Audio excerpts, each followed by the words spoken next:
Hey, I scored 4 touchdowns in one game. Good evening, everybody. Oh, by the way, look to your right. I'm gonna try something out tonight. Bam! I was messing around during SmackDown, figured let me play with the channel a little bit. Now I know anybody that watches the YouTube replay might get a little bit confused because now they'll have 2 chat rooms to look at. I figured I'd just, put it on occasionally, especially after yesterday. Oh man, I took a screenshot of it. I mean, obviously I don't have it over here right now. Oh no, I do. I mean, everybody was just laughing their ass off yesterday with just some regular down-to-earth conversation. We had some serious moments. We had some extreme lighthearted moments. But, as you can see on that screen, like, putting the chat room in that corner doesn't look all that great. But I want to thank everybody who joined me last night. Boy, that was they're all fun. But yesterday was especially fun because 90% of the discussion, I honestly didn't think we were going to have. Prick paste. What was funny yesterday? Some of you that joined me yesterday, you already know. I thought this was funny. I have a little video clip here that I want to share with everybody. It's only about 2 minutes long. When we talked about NXT's horrendous rating for this past Wednesday, and I do have the quarter hour breakdown. I will get into it a little bit later in the show. But that we've focused on Breezango's main events and how pathetic those numbers have been. It did not change this past Wednesday. But another problem that WWE has that they refuse to move away from, and now they may be forced to move away from it, is they put people on television, and yes, they don't have a dark show that they could put some of these guys on. They're not doing house shows right now, so you can't have these guys wrestle for NXT house shows, which a lot of people still don't realize that those went on for years. So they have this fascination about putting certain people on TV over and over and over and over and over. When does WWE realize that ever rise will likely never rise? I came up with that. No, but seriously, it gets to a point where you're putting people on TV and you're forcing the narrative, and it ain't helping. So yesterday we had a good conversation about that, and I brought up AEW, and I said, props for AEW for not, you have echo issues? Oh, please don't tell me you have echo issues over here. No. Does anybody have echo issues?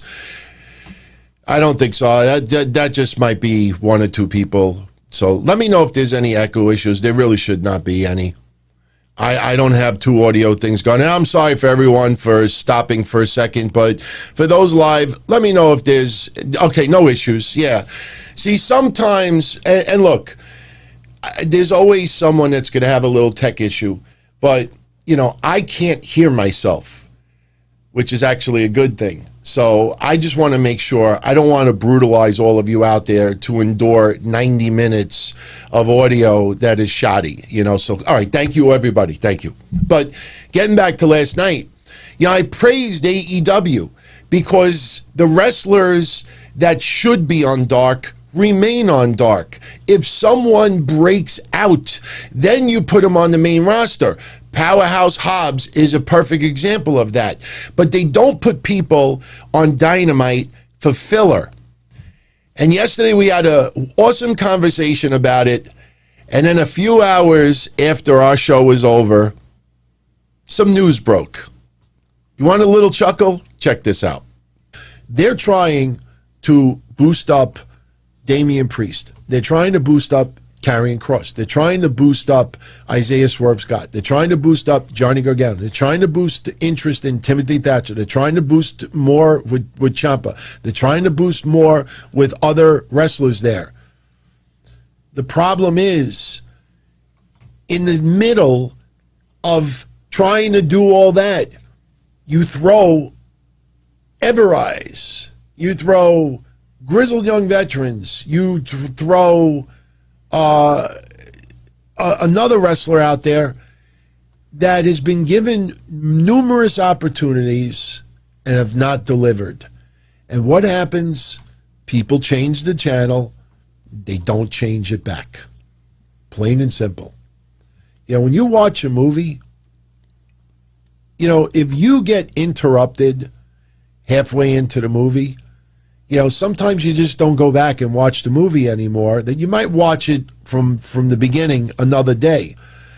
With NXT, yes, there's different characters all throughout the 2-hour movie. But the point is that you want to put a product out there where you don't want to give people a reason to change the channel. You can't turn around and say, well, the Inner Circle are on TV, so we'll give them Evereye versus El Nobody's number 1 and 2. El No One. You know, you can't do that. And you could feel like they put filler out there sometimes. It's filler, and the problem is some of that filler is turning fans away. I mean, you look at AEW, you see wrestlers, I'm not going to name any names, but you see some wrestlers that wrestle, I will name a name. We'll use Peter Avalon.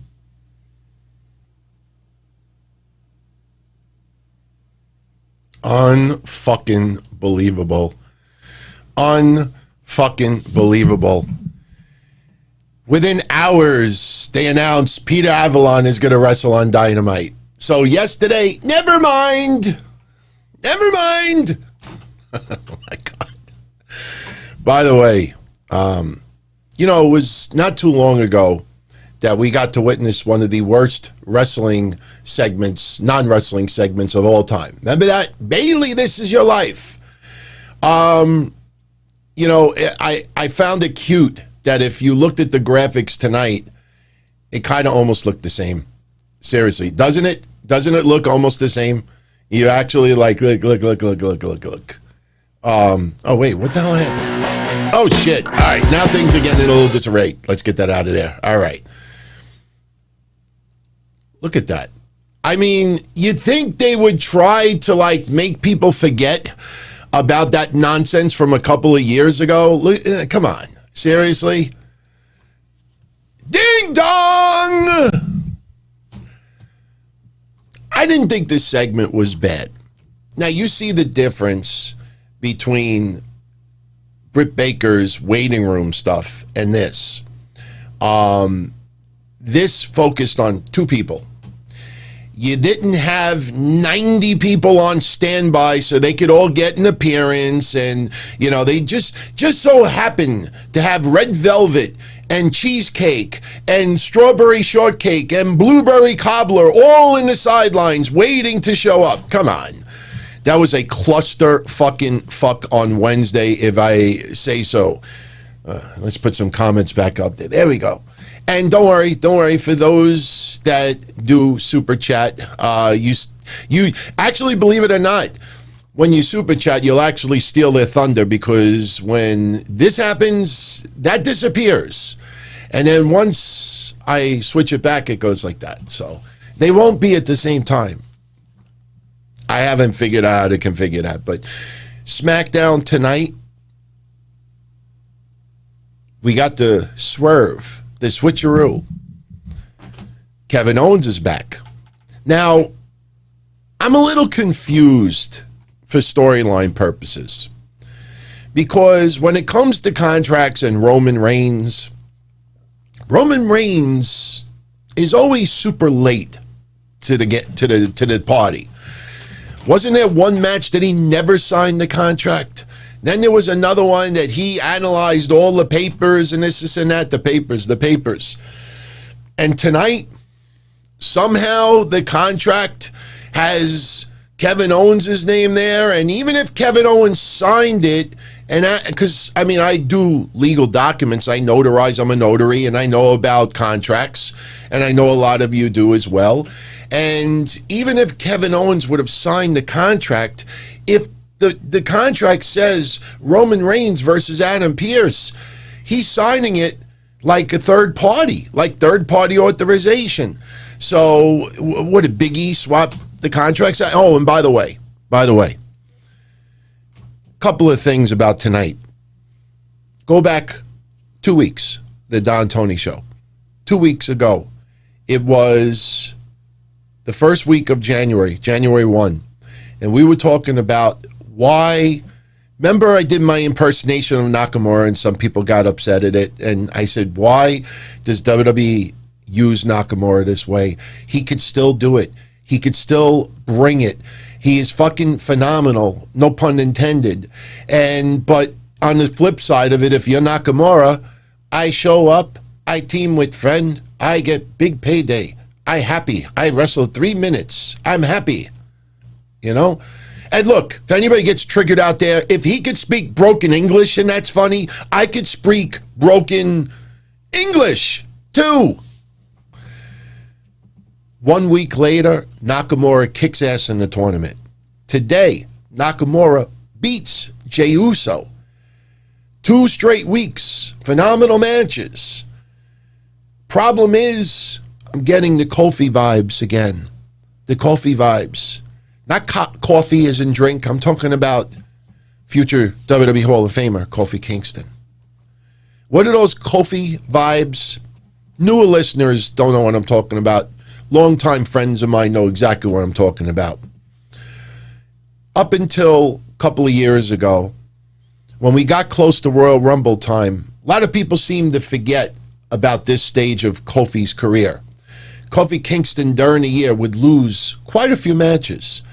And then it would get to Royal Rumble time, about a month, 6 weeks before Royal Rumble. And suddenly Kofi Kingston is having 4-star matches on TV. Not that suddenly he's turning it up. It's just WWE's giving him more time. He's getting all these wins. And I remember a couple of years ago, people sending me hate mail because I said, bottle all of these wins because all it's designed for is when he does one of these amazing spots at the Royal Rumble where he doesn't get eliminated, it's going to feel more important.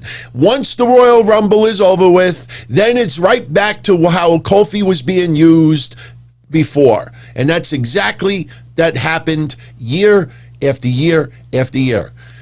I am ecstatic that he won the heavyweight title. Never in a million years did I ever see that coming. And it felt right. It worked. And I'm so happy that he got broken away from that stigma. And New Day obviously helped as well. But I'm starting to realize that Cesaro getting an excellent win today with Daniel Bryan, even though that match should have went twice as long, in my opinion. Even though Cesaro got that great win tonight, and even though Baron Corbin got kind of an upset win on Rey Mysterio, it's 2021, no more eye patch. Even though Nakamura got the win on Jey Uso, you now see what's going on. They're just trying to make their entries in the Royal Rumble feel more important. That, hey, Nakamura's on the streak. Maybe Nakamura could win it all. Look at Cesaro, had a substantial win on Daniel Bryan. Look at King Corbin. And by the way, did you notice King Corbin's lackeys, Cutler and Blake, were not there tonight? I don't want to read into it because on Monday, there were several wrestlers that were not used either. This might be precautions, because remember, somebody tested positive for COVID on a SmackDown roster. They have not made it public, and it's none of our business unless said wrestler or WWE or a combination thereof make it public. Of course, we're curious, absolutely, but, so you see what's going on now. These wins don't feel like suddenly that Vince had some revelation backstage that he saw the light. What are we doing with Nakamura? What are we, stupid? Oh my God. Why are we using him like that? To quote Vince, shut up! It ain't happening. And by the way, for everybody out there that thinks Apollo Crews is now going to be possibly a Paul Heyman guy because he was talking with Roman Reigns, could happen.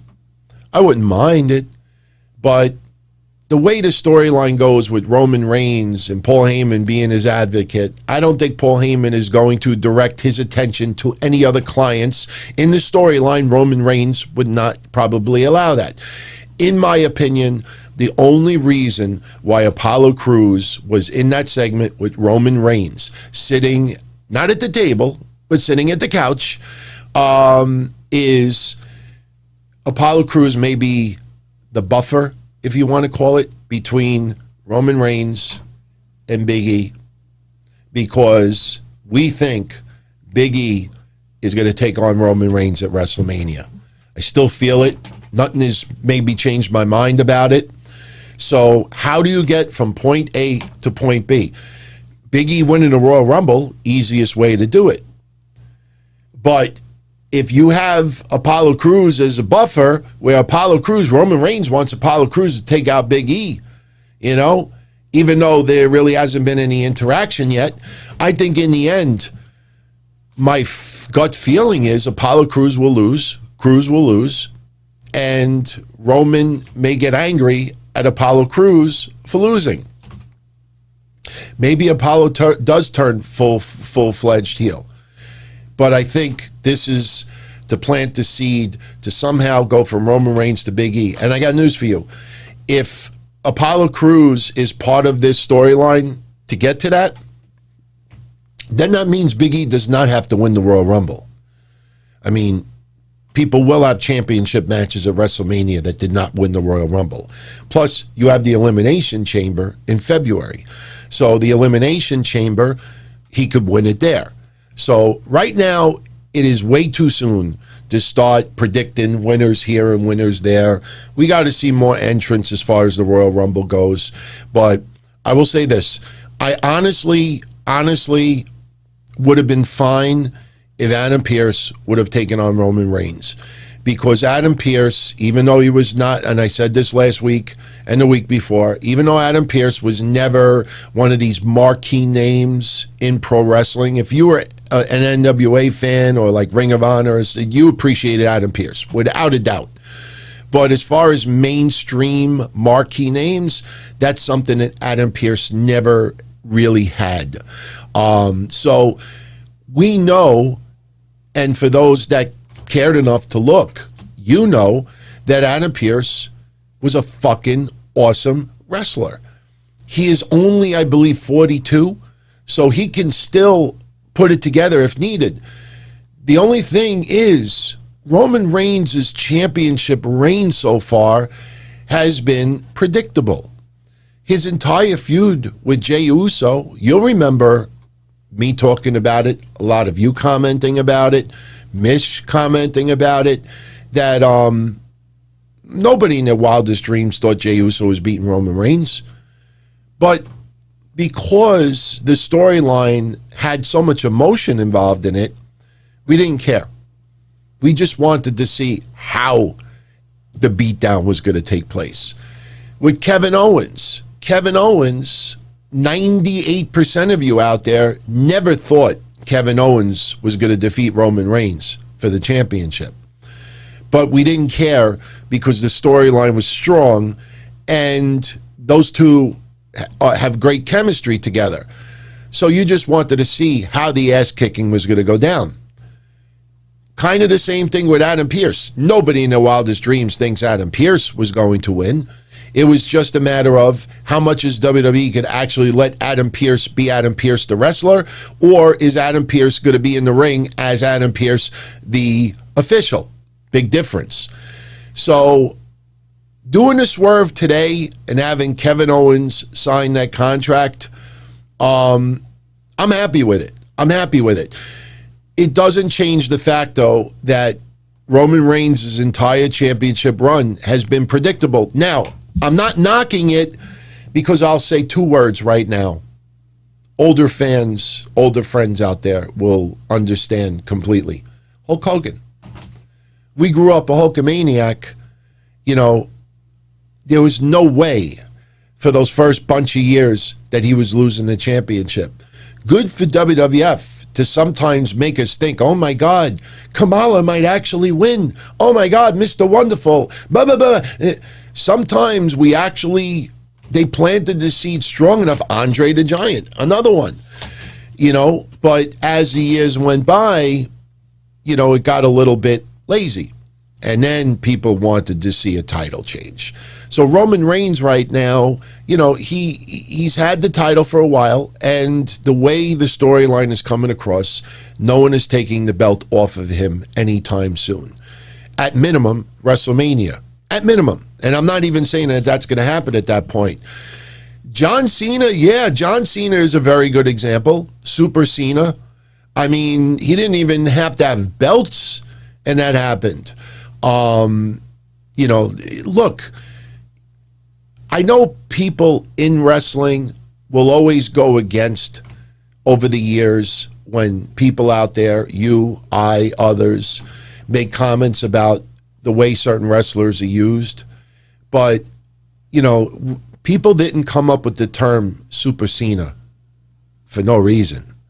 Something obviously had to have been happening for people in droves, in the millions, to call him Super Cena, to the point where John Cena would, later on in his career, would use in his promos that people would call him Super Cena.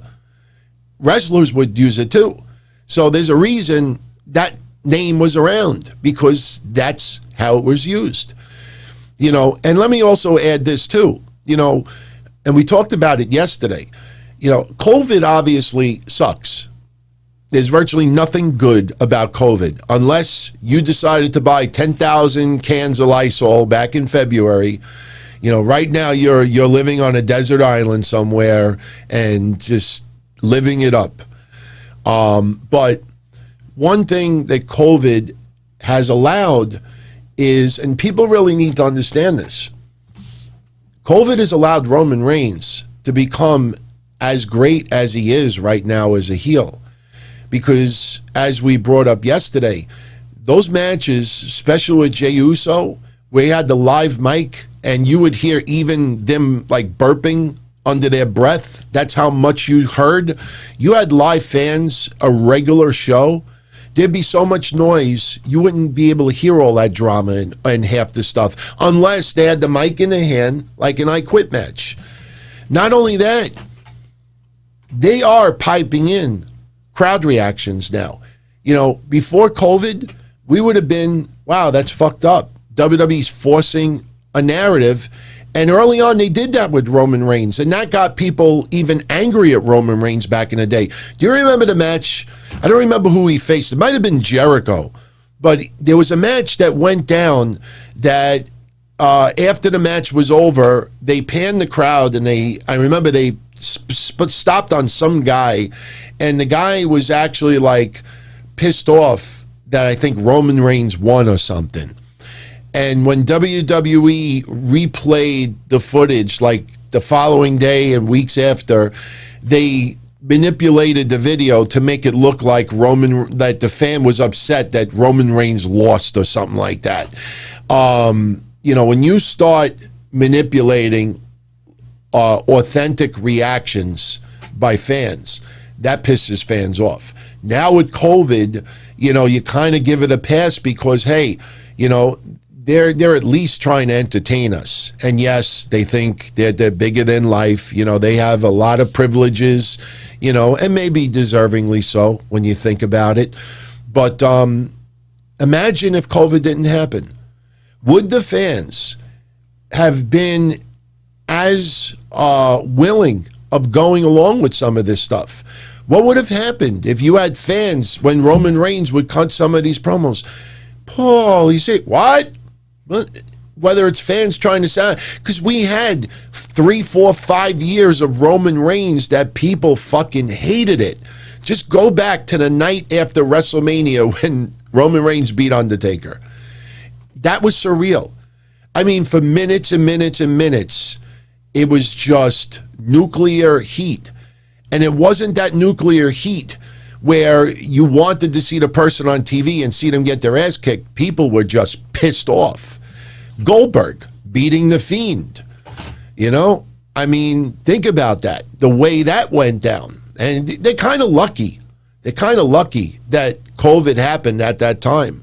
Because can you imagine Goldberg leading up to WrestleMania with that championship and having crowds happen. I mean, my God, I think his little kid would have been crying like a baby, with all of the abuse. So, Slipper House, thank you very much. Thank you very much. Oh, he enjoys the shirt. I thought he was giving me a fucking compliment for my analysis, but maybe later on I could do WWE. I'll manipulate it. I'll take a screenshot and I'll just change the words around. It says, Don Tony, I live, breathe, and eat everything Don Tony. So I'm only kidding. Big shout out to everybody, by the way. We had a pretty crazy week, if you think about it. I mean, we had Monday with Mish. For my Patreon family, we were on Tuesday and then had like 2-3 hours afterwards.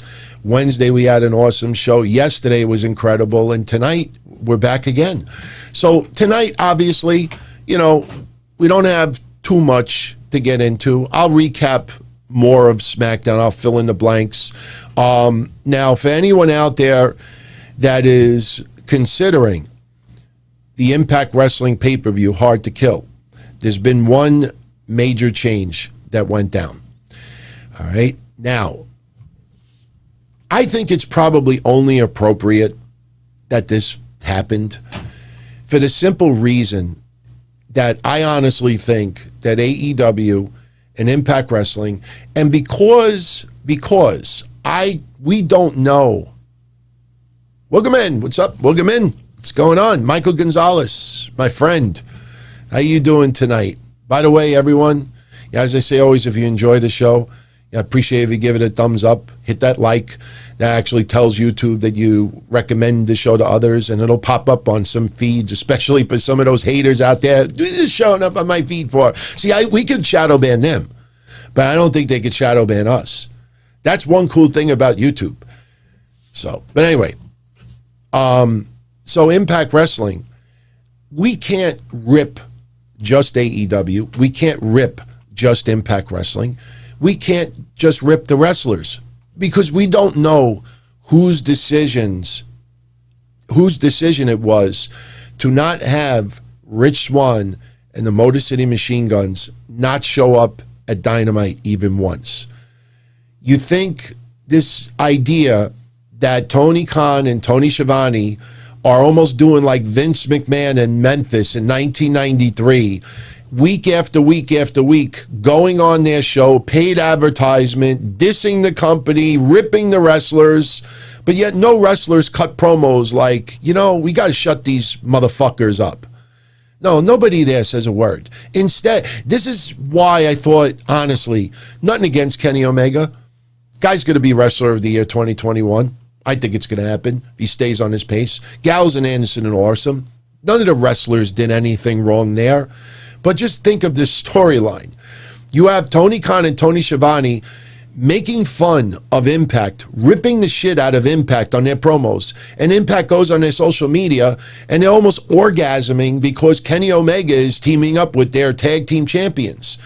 It's just a weird, whacked out, carelessly stupid, empty storyline that I honestly think that they thought fans were going to tune in droves, and you'd have an escalated pay-per-view buy rate because one of AEW's best wrestlers, and because a lot of us loved elements of the Bullet Club that took place in Japan, that we're getting a reunion.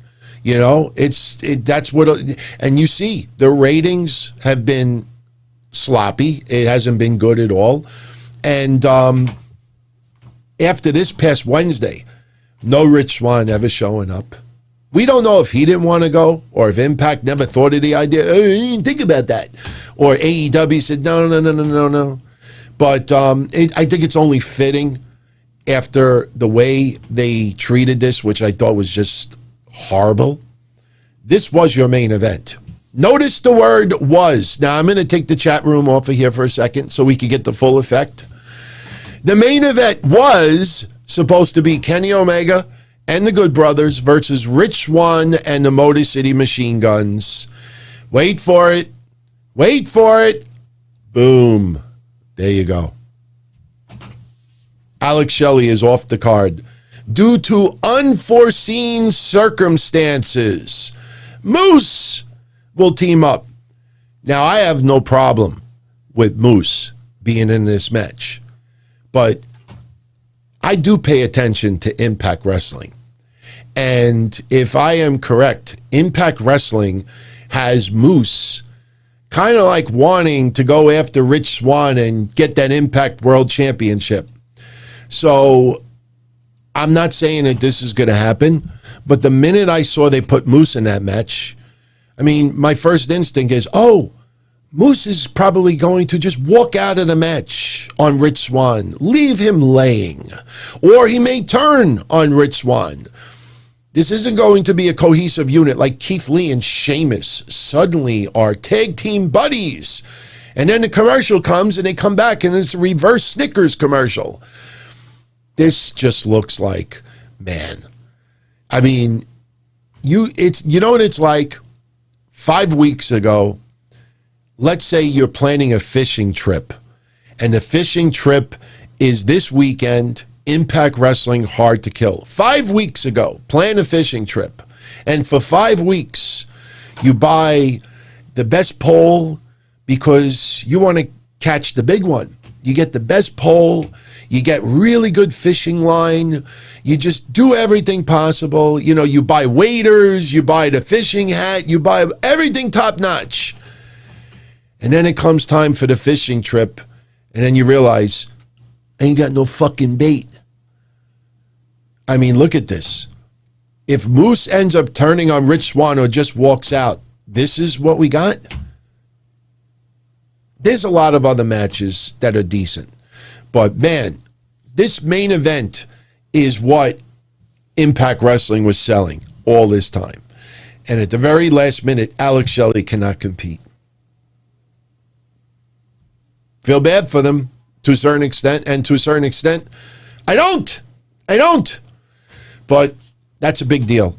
That is a big deal, especially when now the finish feels extremely predictable. So, anyway, look, I'll spend a minute or two on this. I think it's a big deal. If you notice so far tonight, not looking at notes, I'm just talking to you based on here and here. A lot of people took attention to Lita this week on a podcast. And, this past week was the anniversary of the live sex celebration that took place on Raw with her and Edge. It's been like 15, 16 years already. I think 16 years. My God, it's crazy how time flies like that.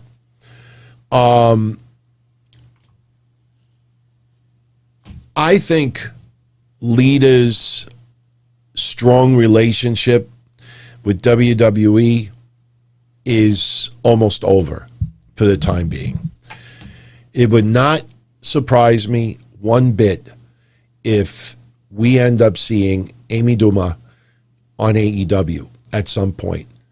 Not necessarily to wrestle, but as an appearance. You can feel things changing. Now, this week, she talked about the live sex celebration.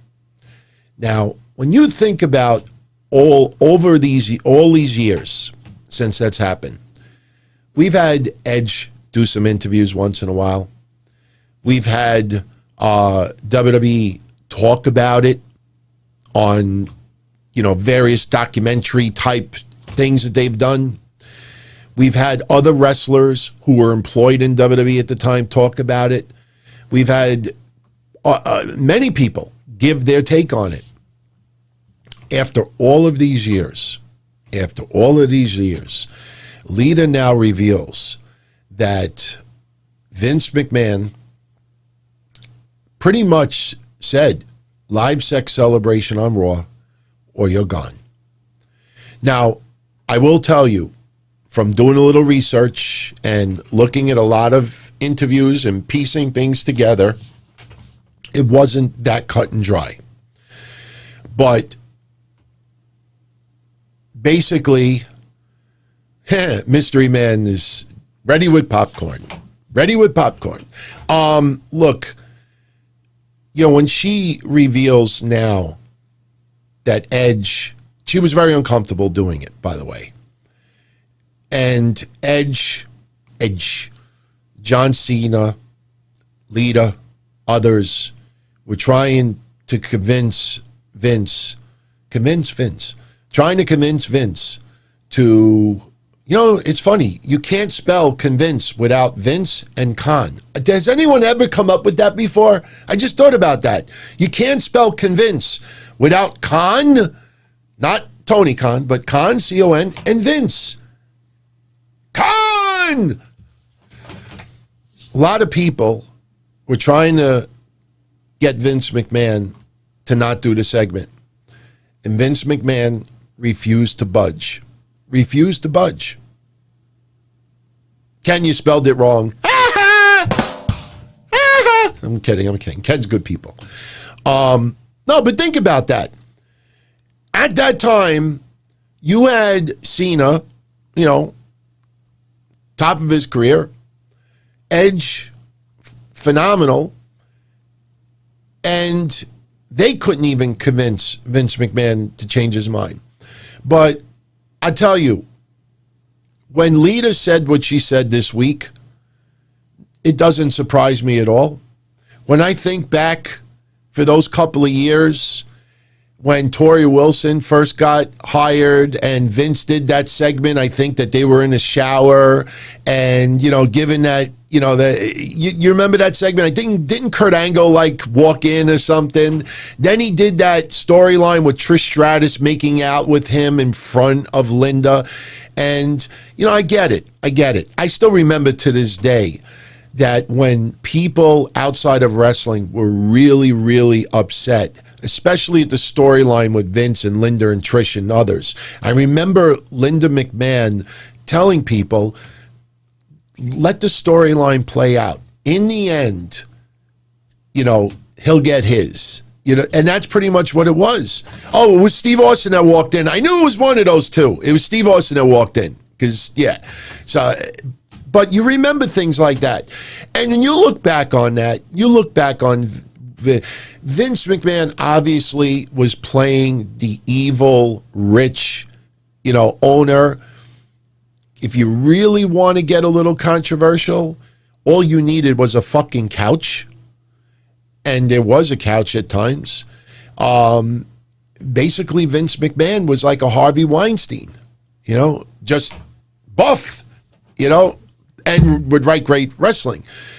But there's no way you're going to tell me that Vince McMahon didn't have some sexual arousement for doing these things, putting himself in positions where he's physically fooling around with talent, doing the things and the skits and the segments. And I understand in this soap opera storyline, he gets his in the end. He gets kicked in the balls, I understand that. But at that time, living through this, there were points that I honestly thought Linda McMahon was into this as well. I know it sounds kind of horrible to say because they're older now, but, you remember with Eric Bischoff, didn't he fool around with Linda McMahon? And they tried to tease Eric Bischoff with Stephanie. Remember HLA? I know people. As I get older, I find out more people that I never thought were. There are people that are into kinky shit like that. I always felt that other than Shane, felt like the McMahon was into some seriously kinky stuff, But so it does not surprise me at all to hear Lita say that Vince McMahon gave an ultimatum that live sex celebration was happening or go work somewhere else. And I think that's disgusting. I think it's disgusting. Now, some people online, and I kind of forgive them because of their age. They obviously were not wrestling fans. I don't even think they were embryos at the time this happened. You had some people that weren't alive or just, babies, toddlers when this storyline happened. And they said, oh, because of that, Lita was buried. And then she lost, the loser leaves, I guess, WWE against Mickie James. And Crime Time sold her gear at the wholesale and this and that. You know, that was like 10 months later. 10 fucking months later. You're getting someone out of there. You ain't going to fucking keep them around for 10 months. Lita said that storyline, the live sex celebration, is one of the reasons why she left. People need to be reminded that if I remember this correctly, again, I'm not looking at notes, I'm looking at you. She was out for about a year because of that neck injury. She also had some other injuries as well. I think she may have wrestled once in 2004. It was either 2004 or 2005. It said she only wrestled once. And if you look at her final year in WWE at that time, she had probably half her matches were singles matches. She would team up with Edge. She was not jobbed out. Her record might be 50-50. Yes, they did 50-50 booking at that time as well. Yeah, if Lita faced Molly Holly in 2003, but I'm talking about 2004 and 2005. So I think she had maybe one match in 1 year. She did not have many matches for those last 2-3 years in her career. So the writing might have been on the wall anyway, but let's also remember this. Let's remember this. For anybody out there that was not watching WWE in 05 or 06, trust me, there are going to be some people in the chat room right now that will vouch for me on this one. Lita got nuclear heat as a heel because when it was revealed that she cheated on Matt Hardy with Edge, and then you had that bite this, or when Matt Hardy called in, and then they turned it into a storyline. He went to Ring of Honor, and then he ended up wrestling Edge and everything. But Lita was by far the most hated woman in WWE, probably in the top 3 of the most hated of anybody in WWE that year. So her going that route, kind of being labeled as a slut, because fans would chant slut. She was one of the biggest heels at that time. Go back and watch it. But watch the video motion, whatever that website is that has like the originally recorded footage where nothing is tweaked at all. She got nuclear heat. Go back to message boards at that time. Go to Wayback Machine. This woman was hated by everybody. And that tremendously helped Edge at that time. Edge was extremely hated as well. So, you know, the storyline helped them without a doubt. But you don't like hearing that someone's job would be in jeopardy if they didn't go along with something that was just, that was just way over the top. I mean, they looked like they were having fun and making the best of it. Lita said that she told people that she loved and her family, do not tune in tonight. Please do not tune in tonight. She knew how bad this was going to be. Daily Motion. What did I say? Video Motion? Yeah, thank you, Space Mountain. Daily Motion. By the way, Space Mountain Woo, did you email me? Because I'm drawing a blank right now if I sent you your cash prize. I don't know if you emailed me or not. If you did, as soon as I'm done with this show tonight, I'll go check the emails. Because I with everything this week so hectic, I honestly am a couple of days behind with the emails. So, and if I did, and I already gave it to you, don't lie and say I didn't. Because I will end up sending it again. There's been a couple of times in the last year or two that I gave a prize to someone, and I actually was like, I don't remember giving a prize to someone, and I gave it to him a second time. And a couple of people actually offered to send it back. I'm like, no, it's my mistake. Keep it. Yes, Mystery Man. Do you remember people wanting to see Eva Marie and Roman Reigns together? So that would be like the ultimate, like nuclear heat. Like you would fantasize just bombing both of them with eggs. Just whipping them right in the head. Boop, just nailing with eggs. Okay, woo, I promise you, you have my word. And if I don't do it, you call me a flat out liar on Monday. As soon as I'm done with this show and I put it online, I will take care of it tonight for you. Seriously. I just remembered it. So Lita saying this, now for people that are asking me if I believe her, yeah, I believe her.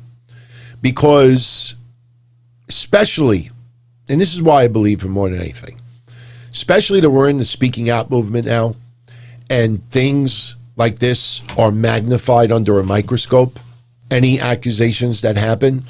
And because of some of the things over the years about Vince McMahon, I mean, look, I've said this many times, Vince McMahon, other than my father, Vince McMahon is like the second most, like as far as longevity in my life, he's the second longest man in my life that has affected me in some way, other than my dad. He's been entertaining me as a wrestling fan since 1979. I mean, the wrestlers obviously as well, but let's also call a spade a spade.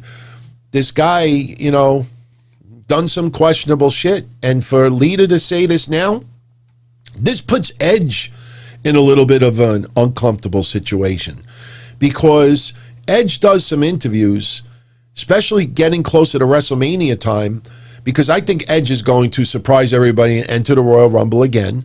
And, well, he will appear at the Royal Rumble, but he does media interviews leading into WrestleMania if he competes. And you know somebody is going to say, look, Lita recently on her streaming channel revealed that you and everybody else was, what does Edge say? He's currently working for the company. He's got a second chance at a career. What do you say? You got to seriously dodge that bullet, because he's not going to call Lita a liar. Even if she lied, yeah, I don't think he would call her a liar. But what is he going to say? Yeah, we all told Vince, please don't do it, and he just wanted to do it. It's just, this obviously puts some people in a very uncomfortable situation. It's not their fault, obviously, but, you know, when I heard that with Lita, you know, it's terrible to think that. And, you know, that's one thing that, let's be honest, that's changed a little bit with wrestling. Wrestling nowadays, it's more about, hey, I didn't get the opportunity that I should have gotten. Whether you're Mike Bennett or EC3 or someone else, anybody who has left WWE, a lot of people felt that they didn't get the opportunity. You know, if that's, and I'm not downplaying it, but if that's the worst complaint that people have pretty much these days, you know, wrestling has definitely gotten better. Because you do have some bullshit indie promoters and some wrestlers that are snake in the grass that will use their power, whether it's to get laid. You know, you don't have to threaten people's jobs. You could play mind games on people, you know. That's why, you know, the Joey Ryan stuff, and I got to be very careful how I say it. I don't need to get hit with a $10 million lawsuit. But Joey Ryan, you know, if he would have just came out publicly and say, look, I got divorced, or I had a breakup, and I was very depressed and very lonely, and, you know, I like women. Or if you tuned into yesterday, I like woman. By the way, I think we're going to make a shirt into that. We're working on something. I have a few people that came to me already and said, oh, we got to do some business. So, and trust me, when I promise things, I deliver. And I don't take a year or two as well. So we will deliver. But, you know, with him, if he would have just come out and say, look, you know, I'm lonely. I've had some bad relationships. I'm depressed. And being in the company of a beautiful woman makes me feel better. I like sex. I like this. The reason why he didn't do that is because then he couldn't sue anybody.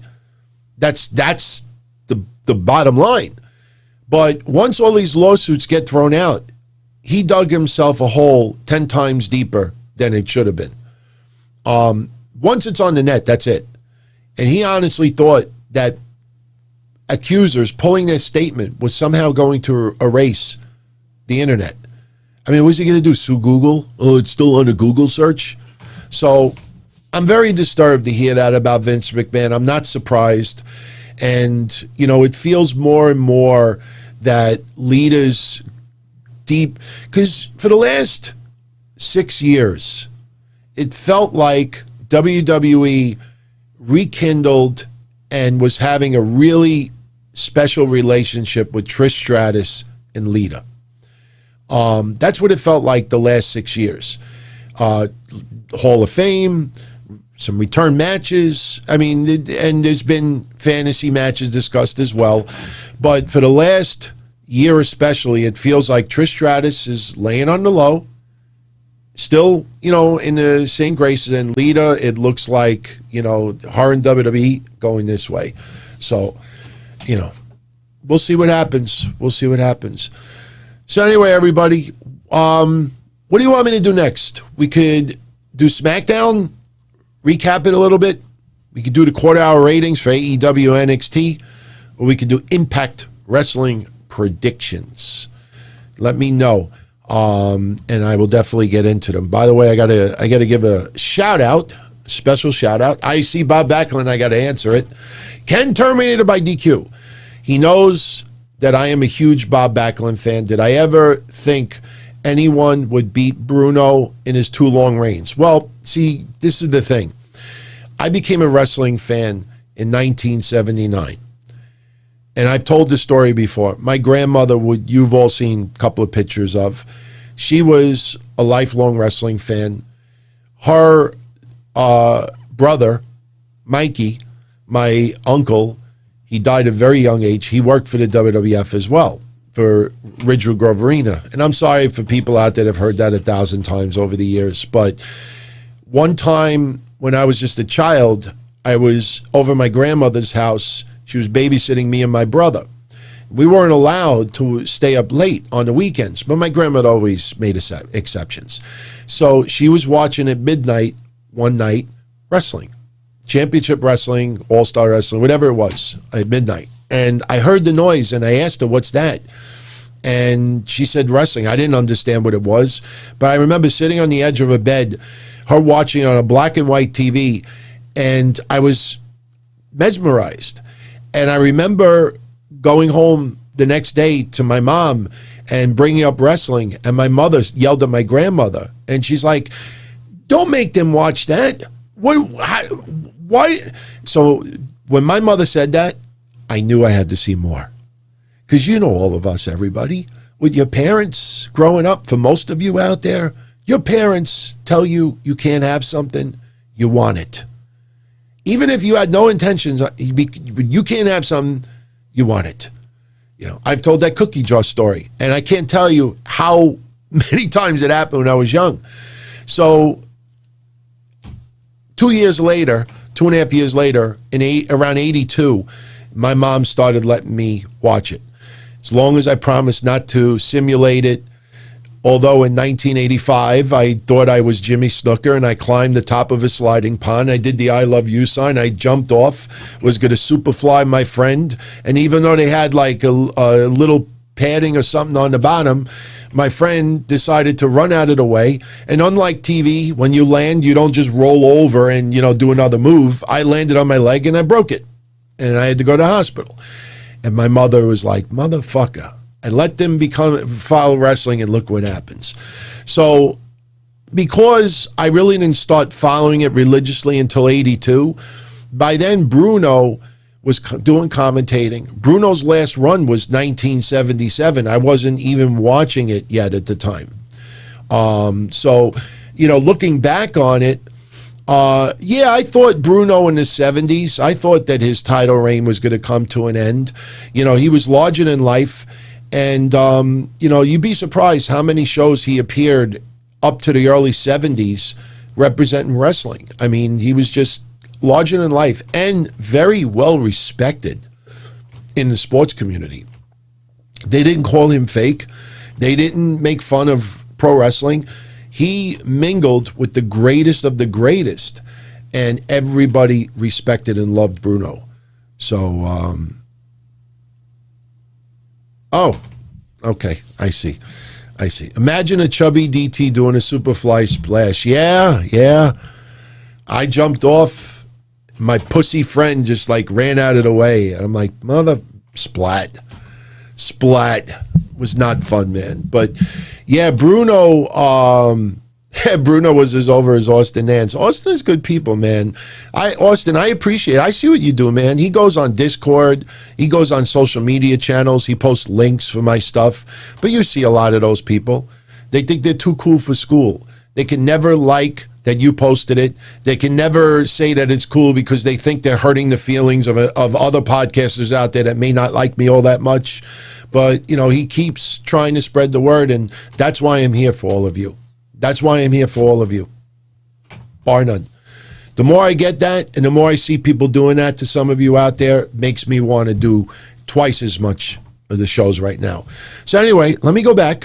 You see, oh, you know what? Let's pull up the chat. Let's pull up the chat. I didn't realize how long it was off.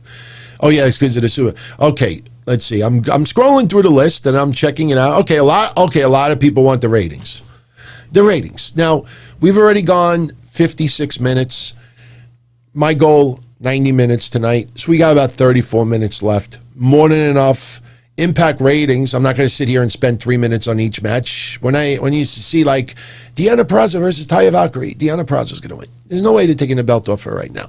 You know, what else could you add to that? You know, I'm just using an example. But and SmackDown tonight, you know, I thought it was a decent show. I'm telling you, a lot of you thought it was funny with that dog, the 3 dogs that I posted earlier this week. A lot of you don't notice, but starting next week, those dogs will always be featured on this show on Fridays, because after SmackDown, I will reveal for that particular week how I felt, my mood for the wrestling that we saw on television. I'm not including Tuesdays because so many of you out there don't watch wrestling on Tuesdays. So I'm going to just judge Mondays, Wednesdays, and Fridays. But as of right now, my mood did not change from earlier this week. I don't know if I have the image handy. I'm checking. I don't think so. Oh yeah, okay. Ooh, I gotta be careful. I may have some photos I'm not supposed to. Well, actually, there's nothing. I got nothing to hide. You could see over there. You know, I don't have anything to hide. But do I? Oh yeah, I do have that photo. Yeah. I know some of you out there going to be like, oh, I don't want to see this photo again. I'm getting a little sick of it. But every week, based on my mood for that particular week, looking back at wrestling for that week, I will tell you which wrestling show made me smile, which night made me smile, which one made me sort of smile, and, all right, I got to take the chat room off for the full effect. Which one gave me that frown? That's how I felt for this week in wrestling. SmackDown was pretty decent today, but it's going to be really difficult for me to lose my smile on Wednesdays because we got 2 shows. If there's something I don't like on NXT, I could watch AEW instead. I could go back and forth, but this week, that definitely represents how I felt after watching those particular nights of wrestling. So we'll see next week if that changes at all. So, shout out to Roger Rubio. What is Roger asking me over here? Speaking of spreading the word, his friend Junior from Earlmart, California, loved the show, listening live tonight. And cool, man. Cool. Junior. Earlmart. I never heard of Earlmart, California. So it's awesome, man. And you know what? I just realized it. It's only 8:05 where you live. So fuck you, man. I am so tired. You have no idea. After we did the show yesterday, I didn't go to sleep till probably like 2 in the morning. Then I had to get up at 6. And then I left my house at around 8. And, you know, I got home and, you know, right back on the computer doing stuff and everything. And I still got the bird. He's inside. My father was too tired to pick him up today, so I got him for one more night. And the bird wakes up at like 5:30 every morning. So, but thank you, Roger, and shout out to Junior again. And I'm glad he's enjoying the show, and I'm glad you're all enjoying the show as well. If you've noticed, seriously, this is only going to take me 30 seconds, I promise, and we'll get right into the ratings. I made a vow. I don't do New Year's resolutions. I do New Year's obligations. And one of them that I promised you that in 2021, I ain't spending time about goofy podcasters or goofs online. I mean, when we got to talk about the story about Jericho with the COVID and how people tried to make that into a story and there was nothing there. And by the way, Meltzer looked into it. And not only did Meltzer pretty much confirm what I said Wednesday, but he also confirmed what mission I said on Monday about Drew McIntyre. Drew McIntyre caught COVID a few days after the Legends Raw. That's why Keith Lee was able to wrestle on Monday. Because if you think about it, Keith Lee took on Drew McIntyre a week earlier. Why didn't WWE put him in quarantine just to play it safe? Because Drew caught COVID after Legends Raw. Keith Lee doesn't hang out with Drew McIntyre during the week, so there was no contact there. But as far as Jericho, it was plain and simple. It was plain and simple. People out there that tried to turn that into Tony Khan should be fired, Tony Khan is irresponsible, Jericho's fucked up, how could Jericho work every episode of Dynamite when he knew he had COVID, he got tested 3 times positive? These people don't watch the shows. They did 2 weeks of tapings. There was 14 days or 13 days of nothing live. Jericho quarantined for 12 days. Standard is 10. A lot of people now say 7. That man quarantined for 2 weeks. There was no controversy there. And that's what happens when people want to be first or they're in so desperate need for attention that they try to make stories out of stuff that's a non-story. So things like that we'll always bring up. But I made a vow to all of you out there in 2021, we're ignoring that noise, man. Just let them all rot. Seriously, we're, one family over here, and it's not always laughing. I mean, we definitely shit on things, but that hatred, that noise, that jealousy, negativity, not welcome on these shows. Papo Jr., what's going on? Oh, man, it's catching on. Papo Jr., if all of you out there, if you didn't watch last night's show, just look about halfway into the show, and I'll put a timestamp up. I didn't put any timestamps yesterday because there was so many discussions, there's one after the other. I'll put the timestamp up. I played audio that I recorded back in 2004, and it was just, that's all I want to say. Be prepared to laugh and laugh uncontrollably. And when you realize I have hours of stuff like that, don't ask me why, man. I recorded loads of audio in the early 2000s and never thought that it was something that we would enjoy 20 years later. So, Papo Jr., thank you, my friend. Thank you. So, all right, let's talk about ratings. This is a pretty big deal. It's a pretty big deal. Hey, there we go. I don't know. I got maybe next week, maybe we put the chat room white color and see. I kind of like the black because it blends in with the overall screen. But what do you all think about that? I mean, I'm sure people typing were like, hey, I kind of like it. But, I was just trying to mix it up a little bit, utilize the screen a little bit more. So I figured, I'll play around, put in some live chat feed, and maybe on the left, I'll put in like Discord or Twitch feed or something. So, yeah. All right. The ratings. I'm going to pull them up now.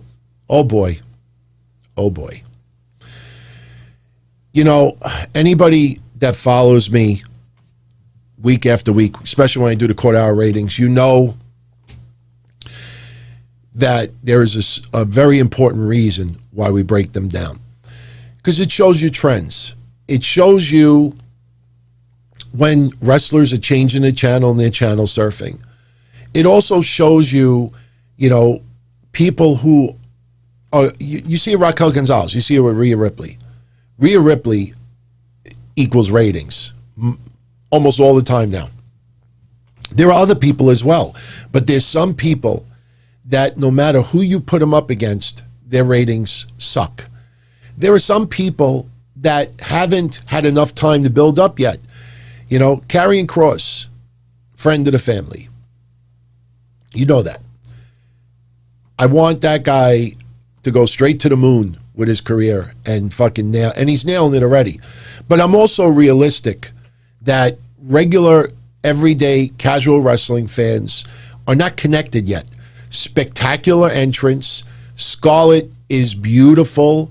Karrion Kross is so not, I can't even say believable, because a lot of his psychology is real life. But that man outside of wrestling, oh, if you only knew, that man is he's such a good guy. So you want to root for people like that.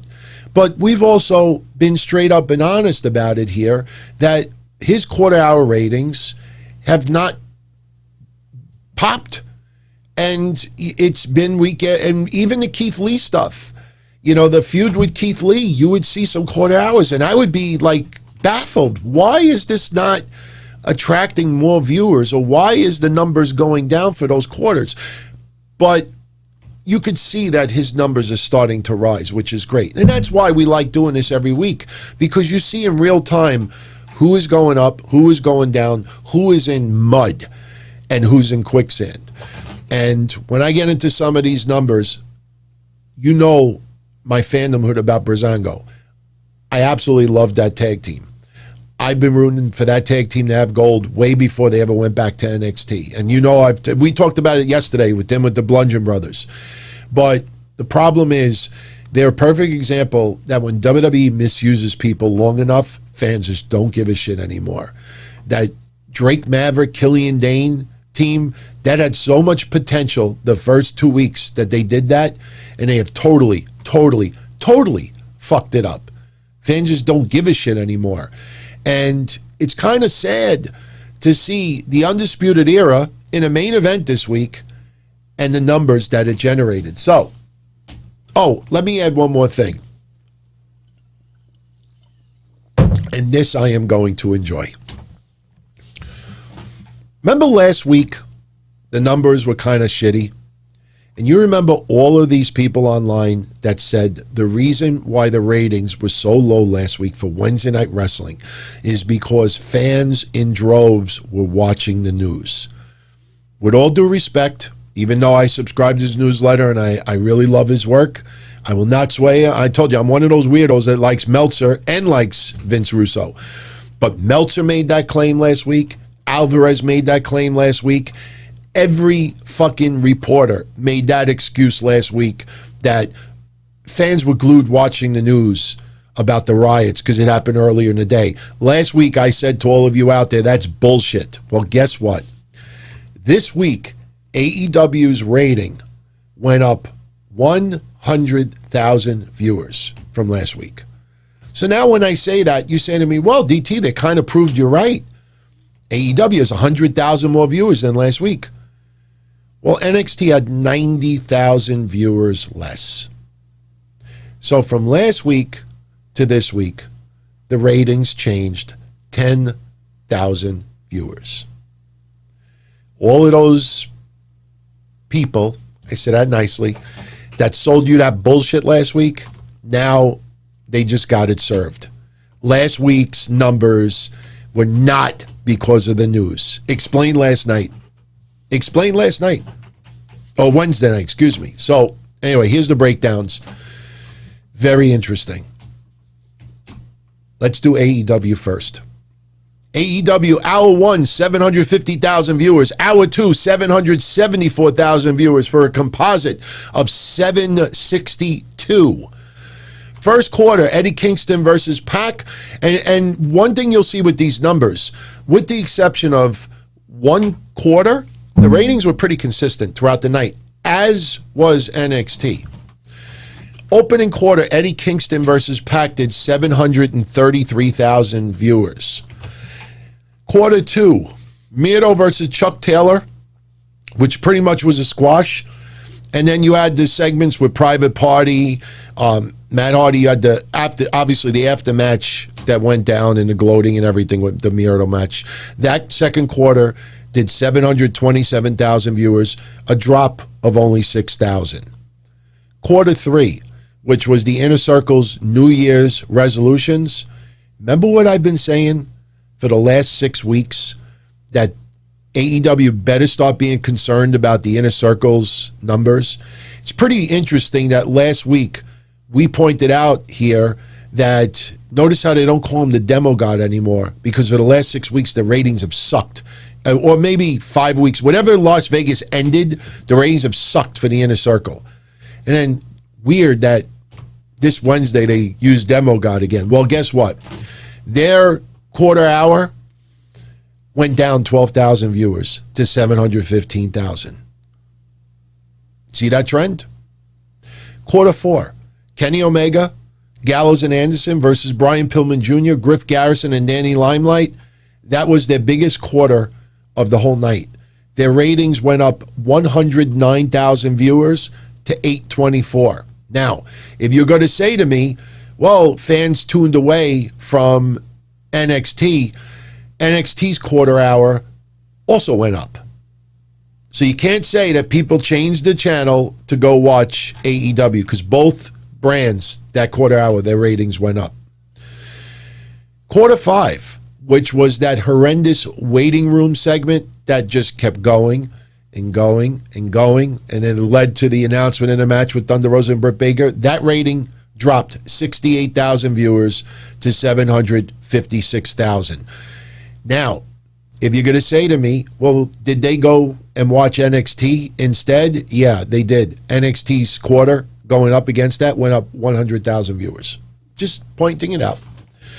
Quarter 6, FTR versus Jungle Boy and Marco Stunt increased slightly.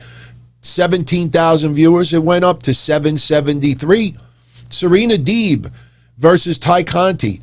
They should be pretty happy with this number. The rating went down only 21,000 viewers to 752. And in the main event, Darby Allin versus Brian Cage for the TNT Championship and all the antics that went down after. That rating went up 59,000 viewers to 811,000. Now, you look at the overall number, this is a disappointing number for AEW, but at least it went up from last week. So if we use 762 as the average, because that's what the average was for the night, this is how the quarters went. 733, 727, 715, 824, 756, 773, 752, 811. So you can see that second hour, this was happening. So now we go to NXT. And I'll tell you, the opening quarter kind of surprises me too. But NXT, hour 1, 548,000 viewers. Hour 2, 552,000 viewers for a composite of 551,000 viewers. Opening quarter, Shotzi Blackheart versus Candice LeRae did 589,000 viewers.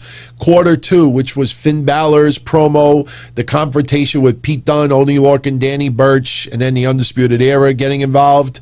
And then you also had an interview segment with Johnny Gargano and Austin Theory. That rating dropped 46,000 viewers to 543.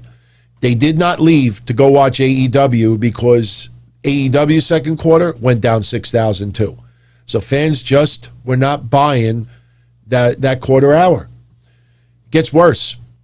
Quarter 3, that was the quarter I was interested in other than the main event. Quarter 3, the Grizzled Young Veterans versus Everrise. It dropped another 38,000 viewers to 515,000. Shotzi Blackheart's interview announcing the entry to the Dusty Rhodes Classic, teaming up with Ember Moon, and Johnny Gargano versus Dexter Lumis's match. That match went up 27,000 viewers to 542. The end of Gargano and Lumis's match, the in-ring back and forth, I guess the sit down, the contract signing, Timothy Thatcher and Tommaso Ciampa, and then that interview with the Undisputed Era. Very interesting. That rating went up 97,000 viewers. That's the same quarter of Britt Baker's waiting room segment. So this is almost unheard of to see Timothy Thatcher heavily involved in a quarter that had an increase like that. I mean, was that the biggest? That was the highest rating of the night. The highest rating of the night for NXT was the very end of Gargano and Lumis, and the sit down with Ciampa and Thatcher. So very interesting, very interesting. unfortunately, they couldn't keep those viewers. MSK, now we give MSK a little bit of a pass. Let me put up the photo. Oh, there it is. Okay, hold on. It's a little bit hard to go back and forth over here sometimes, but yeah, there we go. All right. I thought this was a pretty cool photo. I don't know if you all saw this, but that's Triple H posing with Desmond Xavier and Zachary Wentz. And yes, I know they're going by, you know, was it Kimberly or Wesley? But I'll tell you, I mentioned it Wednesday. It made me smile to see those two guys get the reception that it got online. Now, obviously, a lot of people did not know that they were appearing. So I do not base this quarter-hour rating on them because a lot of people had no idea that they were going to be performing. As far as they knew, some team called MSK, could have been anybody, was going to perform. Anyway, that quarter hour of MSK versus Isaiah Swerve Scott and Jake Atlas went down 74,000 viewers to 565,000. Karrion Kross and Scarlett's interview segment, Xia Li's match, which was pretty much a total squash, and then Casey Catanzaro and Kaden Carter announcing their entry in the Dusty Classic. Well, that quarter went down another 60,000 viewers to 505,000. Think about that for a minute. Next to last quarter of the night, barely broke 500,000 viewers. This is fucking concerning. Then we get the main event. Adam Cole, Roderick Strong versus Breezango in the Dusty Rhodes first round of the Dusty Rhodes Tag Classic. That quarter hour dropped 11,000 viewers to 494,000.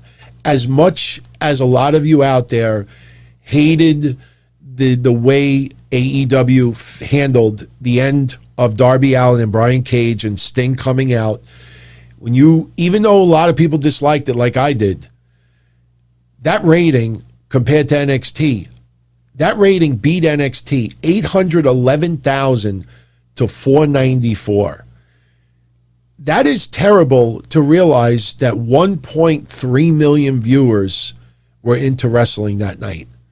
That's 400,000 viewers less than recent time. So it just shows you. It shows you that fans are just losing interest in a lot of wrestlers. This is what I said yesterday. This is before I even had the quarter-hour ratings this week. You have wrestling fans that they get one or two matches in a row that they're just not into. They change the channel and they never change it back. And in a lot of cases, they're not changing the channel to another wrestling channel. They may put on a movie. They may put on sports. They may put on news. They may put on a YouTube channel. They may put on somebody's podcast. People are turning away and they're not turning it back. And that's a shame. Now, good news is, both companies have some awesome young talent. So the talent is there. It just needs to be utilized better. So those were your ratings. Now look, I was within 18,000 viewers predicting correct for AEW, but I thought NXT was going to get a much better rating, and they got a pathetic number. So anyway, now Monday I will talk about the details, The Rock's show, I think on NBC that's coming. All the details came out today. On Monday, I'm going to talk about the event that WWE is going to be doing affiliated with India. This what is it called? Not the Superstar. I keep thinking the Superstar Shakeup, but they're doing the Superstar Spectacle. Superstar Spectacle. We'll run that down on Monday. Get a couple of giggles from Mish, because I'm sure Mish cannot wait to see Jinder Mahal, Great Khali.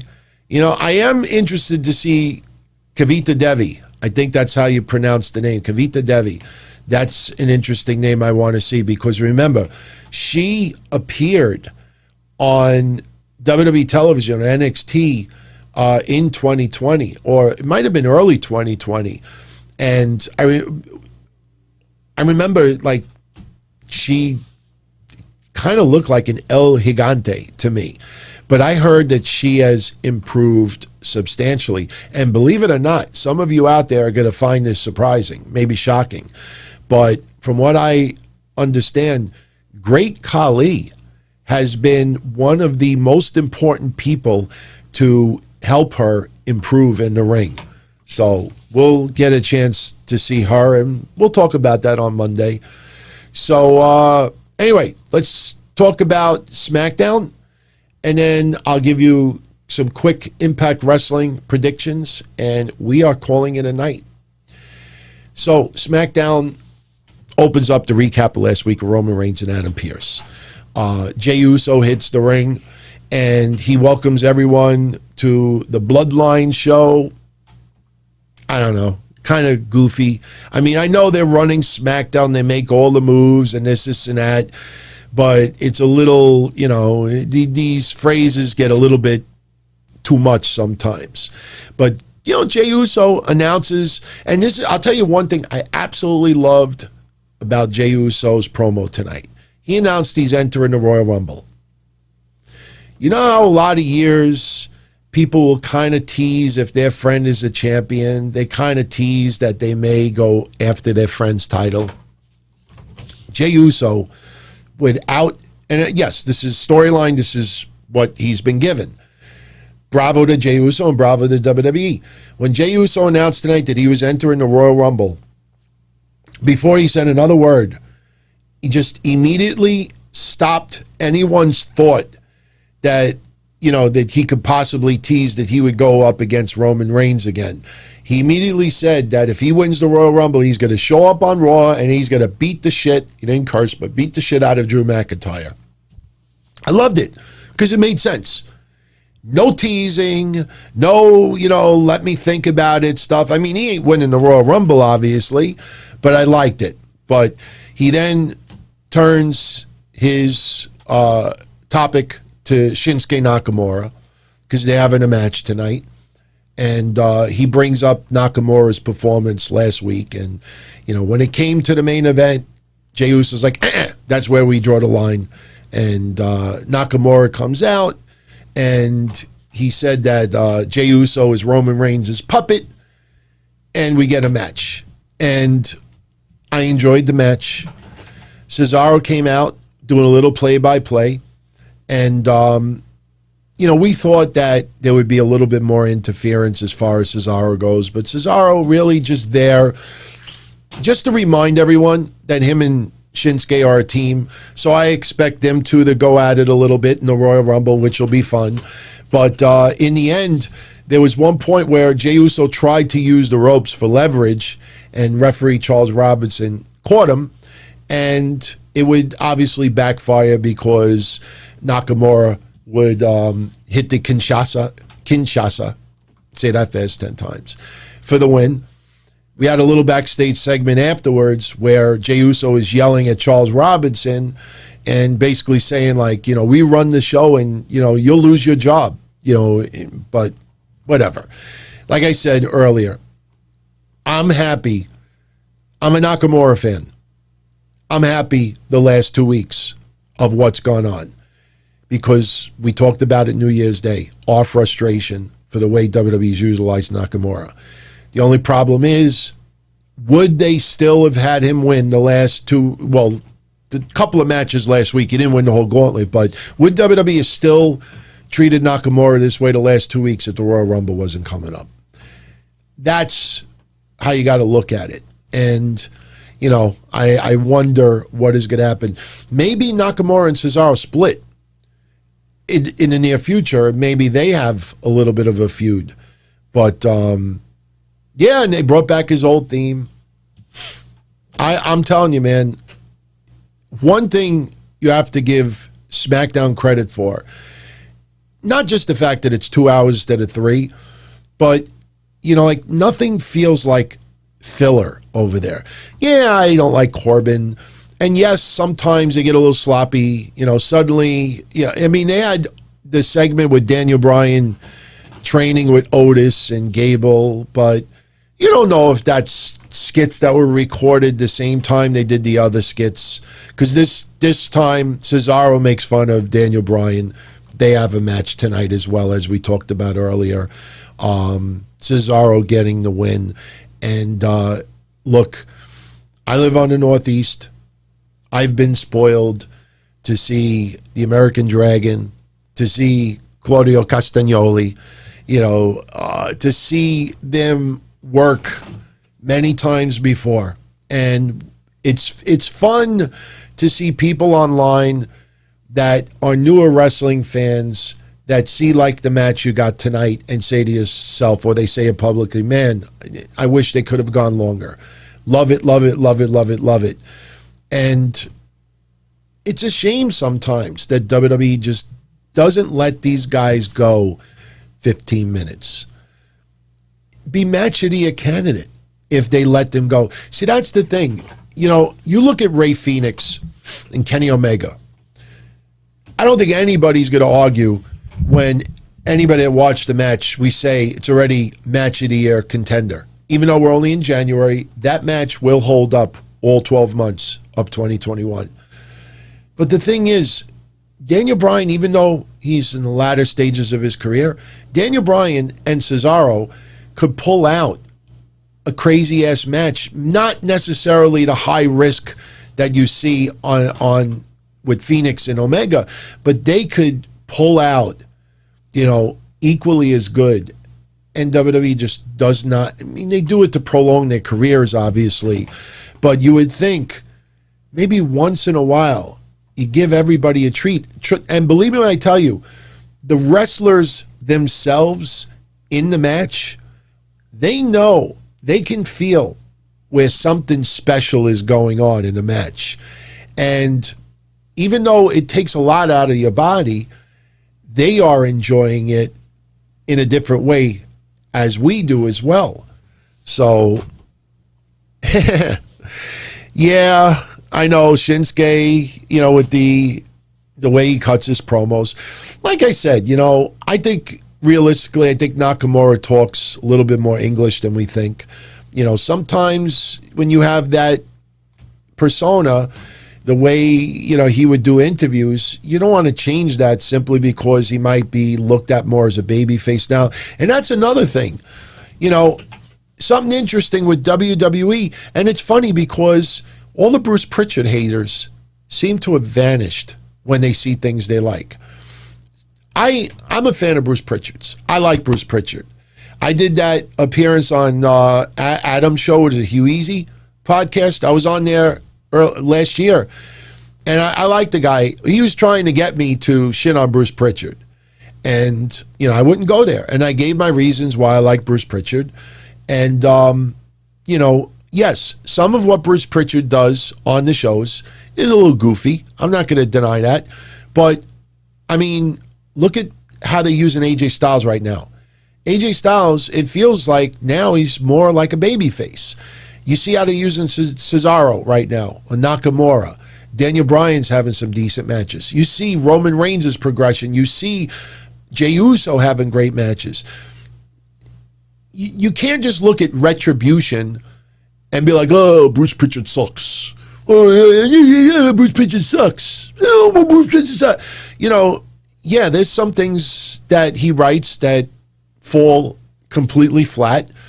But there's a lot of things going on right now that are pretty damn good. So, anyway, shout out to Adam. Adam's a good guy. I liked doing his show. It was fun. So maybe we'll bring him on here one day, if you all request it. Seriously, because this is my channel, obviously, but it's also your channel. It's Mish's channel. This channel is going to be whatever you all want it to be. It's going to be molded, tweaked a little bit. And we'll have some announcements next week. We'll be launching a couple other things as well. And, Snubby found the show through Adam. That's cool, man. That's awesome. I hope you enjoy it. And as I always say to all of you out there, if there's anything about the show that you don't like or you have suggestions, email me, dontony@dontony.com, or you could post it in the comment section. People realize now, I don't bite, I don't snap. I could take criticism.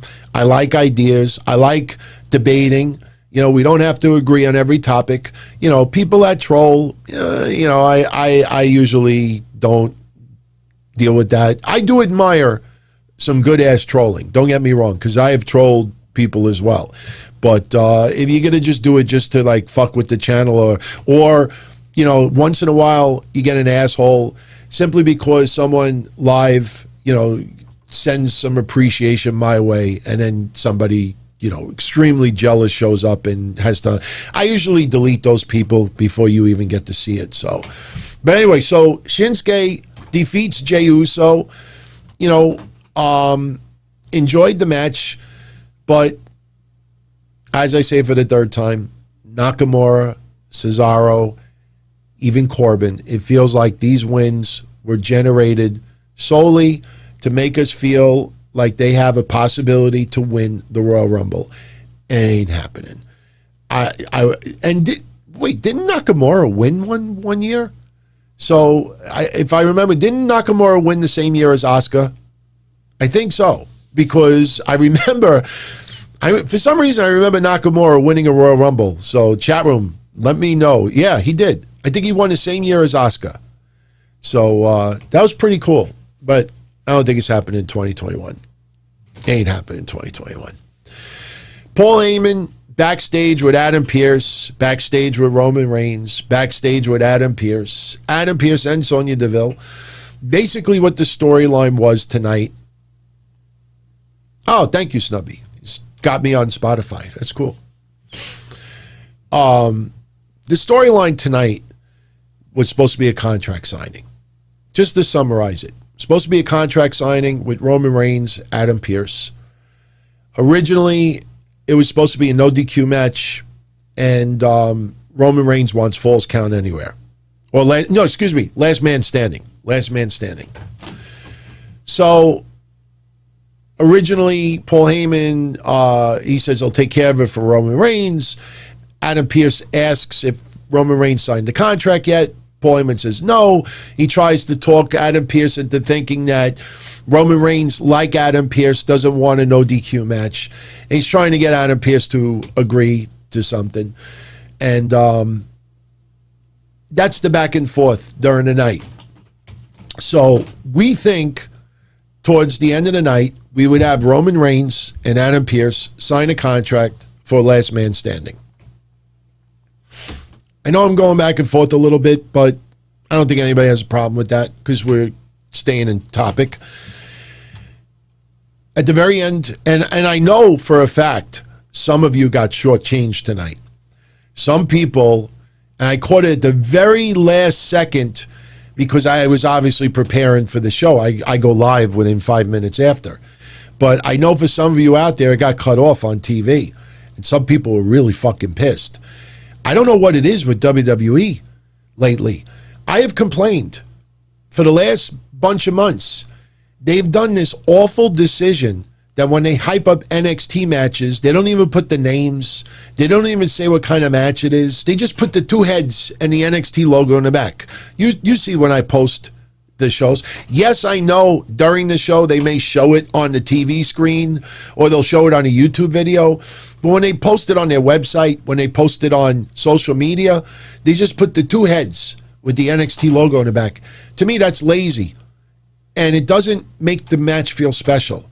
Jesus Christ. In 2021, 3 wrestling promotions want me to manage again.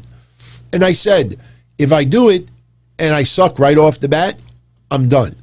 But if I can do it, and now since I'm obviously a lot lighter weight-wise, I'm more knowledgeable now than what I was before, and I realize looking back at a lot of the things I did that sucked.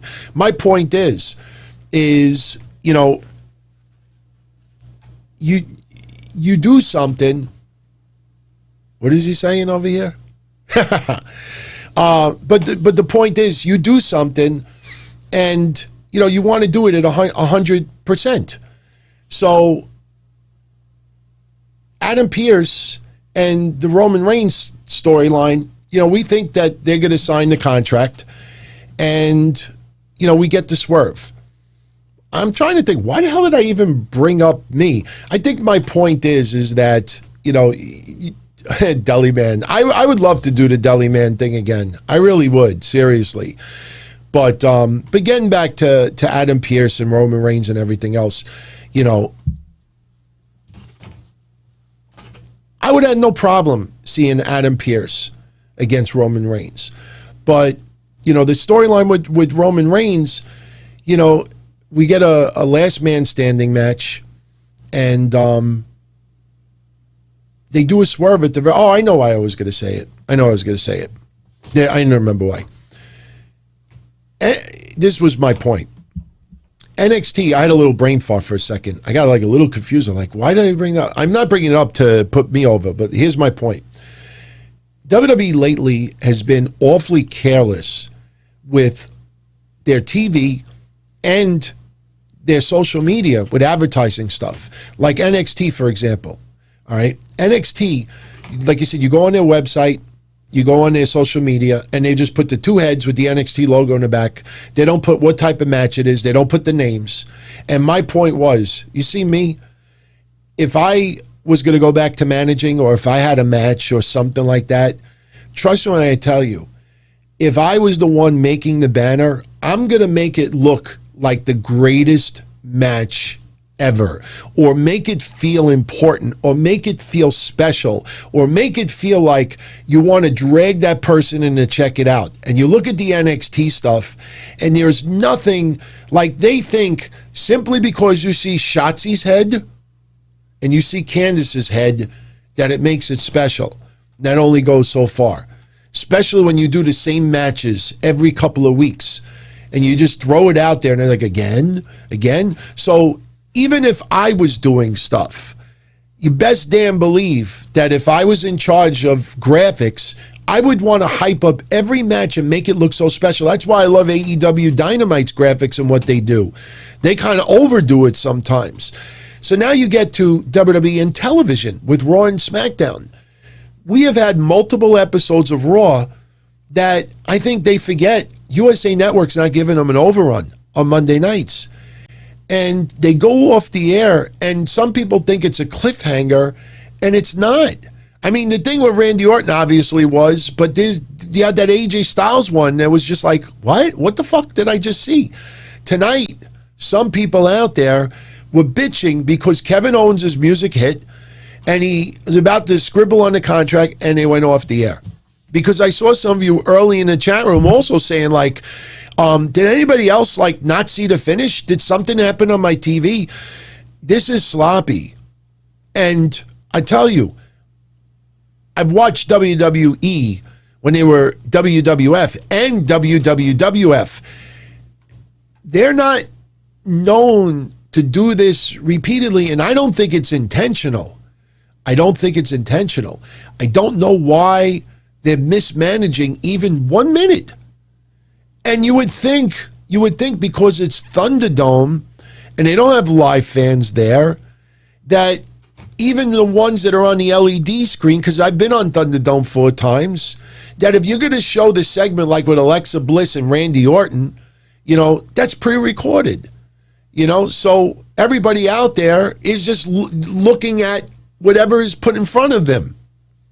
It should be easier to produce some segments now and budget for time. And yeah, KO comes out and the show goes off the air.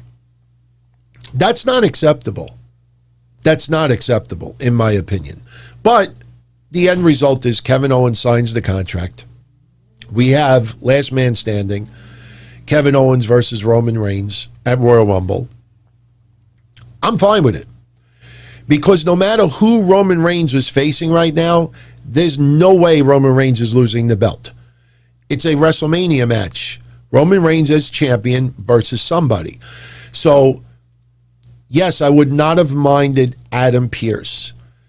But Kevin Owens, obviously, is Kevin Owens. And the guy has had some phenomenal matches with Roman Reigns. And yeah, it might feel a little ass backwards when you realize, you know, they just had, you know, the brutality that they had. You know, I mean, just think of the last couple of pay-per-views. It almost feels like their feud is going backwards. You start with a regular match, then you have an extra stipulation, then it's no DQ, and then back in the day, we go to cage match or Hell in a Cell, whatever it is, and that's it. That's it. You don't go any further than that. Now it's like, I mean, what's the blow-off match? Just a regular TV match? But I have no problem with Kevin Owens. It's a swerve. I don't think anybody should be upset. I mean, yes, it would have been cool to see Adam Pearce do a little bit. And who knows? Who knows? Maybe Roman Reigns, before the Royal Rumble, ends up doing some stuff in the ring with Adam Pearce. In fact, the more I think about that, that would lead Kevin Owens even more to want to beat the crap out of Roman Reigns. In fact, I just thought about it. They planted that storyline. When Kevin Owens went to Adam Pearce last week and insisted on a particular match, or the week before, I should say, that storyline now all makes sense because Roman Reigns next week now has to take it out on Adam Pearce. And then maybe Adam Pearce wants to suspend Roman Reigns and Kevin Owens begs him, no, let me beat this motherfucker at Royal Rumble. So we'll see. We'll see. But you know they could have a great match, Kevin Owens and Roman Reigns. So I have no problem with it all. Natty with Tamina in her corner versus Liv Morgan with Ruby Riott and Billie Kay in their corner. I don't like it. I don't like it. You know, I have to be very careful how I word this. I thought, because I jot some notes while I watch the shows. And when I jot the note and I looked at it on paper, I'm like, oh my God. If I say it the way I do, people are going to think that there's subliminal messages and stuff like that. But I swear on my mother, this is not subliminal messages. But I don't like the storyline that two people are teaming up together and they allow a third person to be with them simply because they feel bad for him. That because it looks so stupid to try to play off that Billie Kay is their manager and she's trying to dress a little bit. Look, Billie Kay looked cute tonight, but when you see the Riot Squad walking down the rampway and they're looking at Billie Kay and they're like, you know, it's not like, she's harmless. No, it's stupid. It's stupid. You're playing off that she's a manager and they're walking down the ring and they're like looking like they're disapproving. So you only have her by your side because you feel sorry for her? I can't stand it. And Benjamin says the storyline is that they can't get rid of her. No, I don't think so. You get rid of her like that. I mean, it's stupid. Look, you know, it's supposed to give you a little sympathy for Billie Kay. She just wants to fit in. She just wants to be part.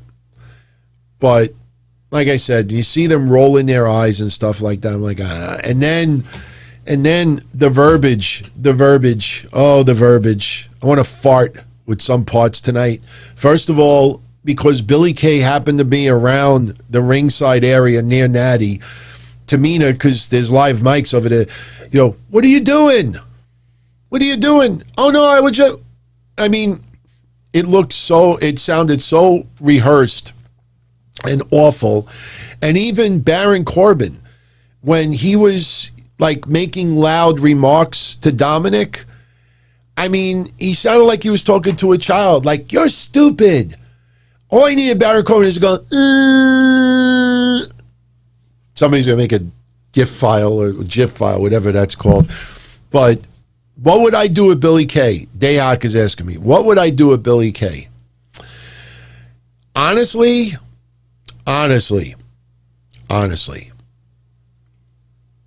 even though I never liked them, even though I really am not into them, but I say it like this, and I really mean this in a nice way. If you're going to give me Mandy and Dana Brooke, and you're going to try to convince me that Dana Brooke could have that much offense on Shayna Baszler, and all Shayna Baszler could do to fight back is like put her hands on it, it's stupid.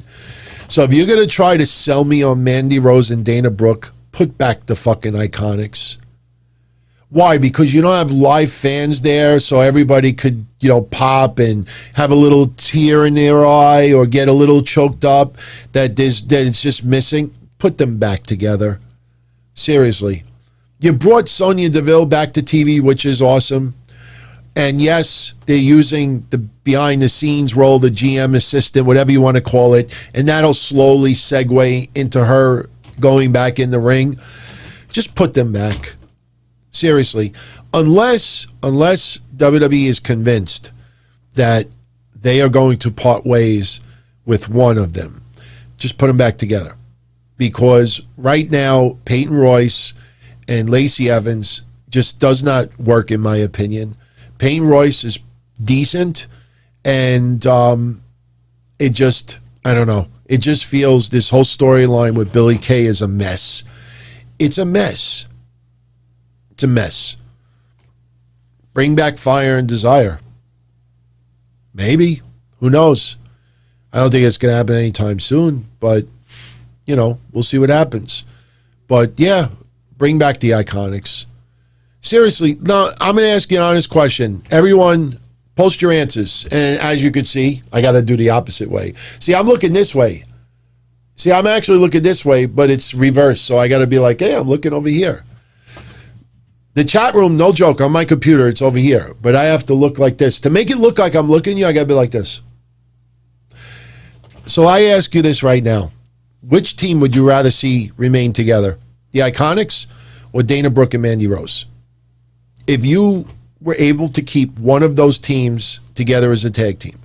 And don't just choose one way simply because, and I'm sorry if I keep doing this tonight, I forgot to take allergy medicine earlier today, and when it gets this late, I have to make a choice. Allergy pills or sleep medicine. Sleep medicine will always win. So you can't choose neither. Whose dad cannot be neither. You got to choose one of those two teams on television. So what would you rather have? Mandy Rose? And look, I respect whatever answers you give. There is no wrong answer there. There is no third choice. There is neither. There's no. You got to choose one or the other. And honestly, right now, most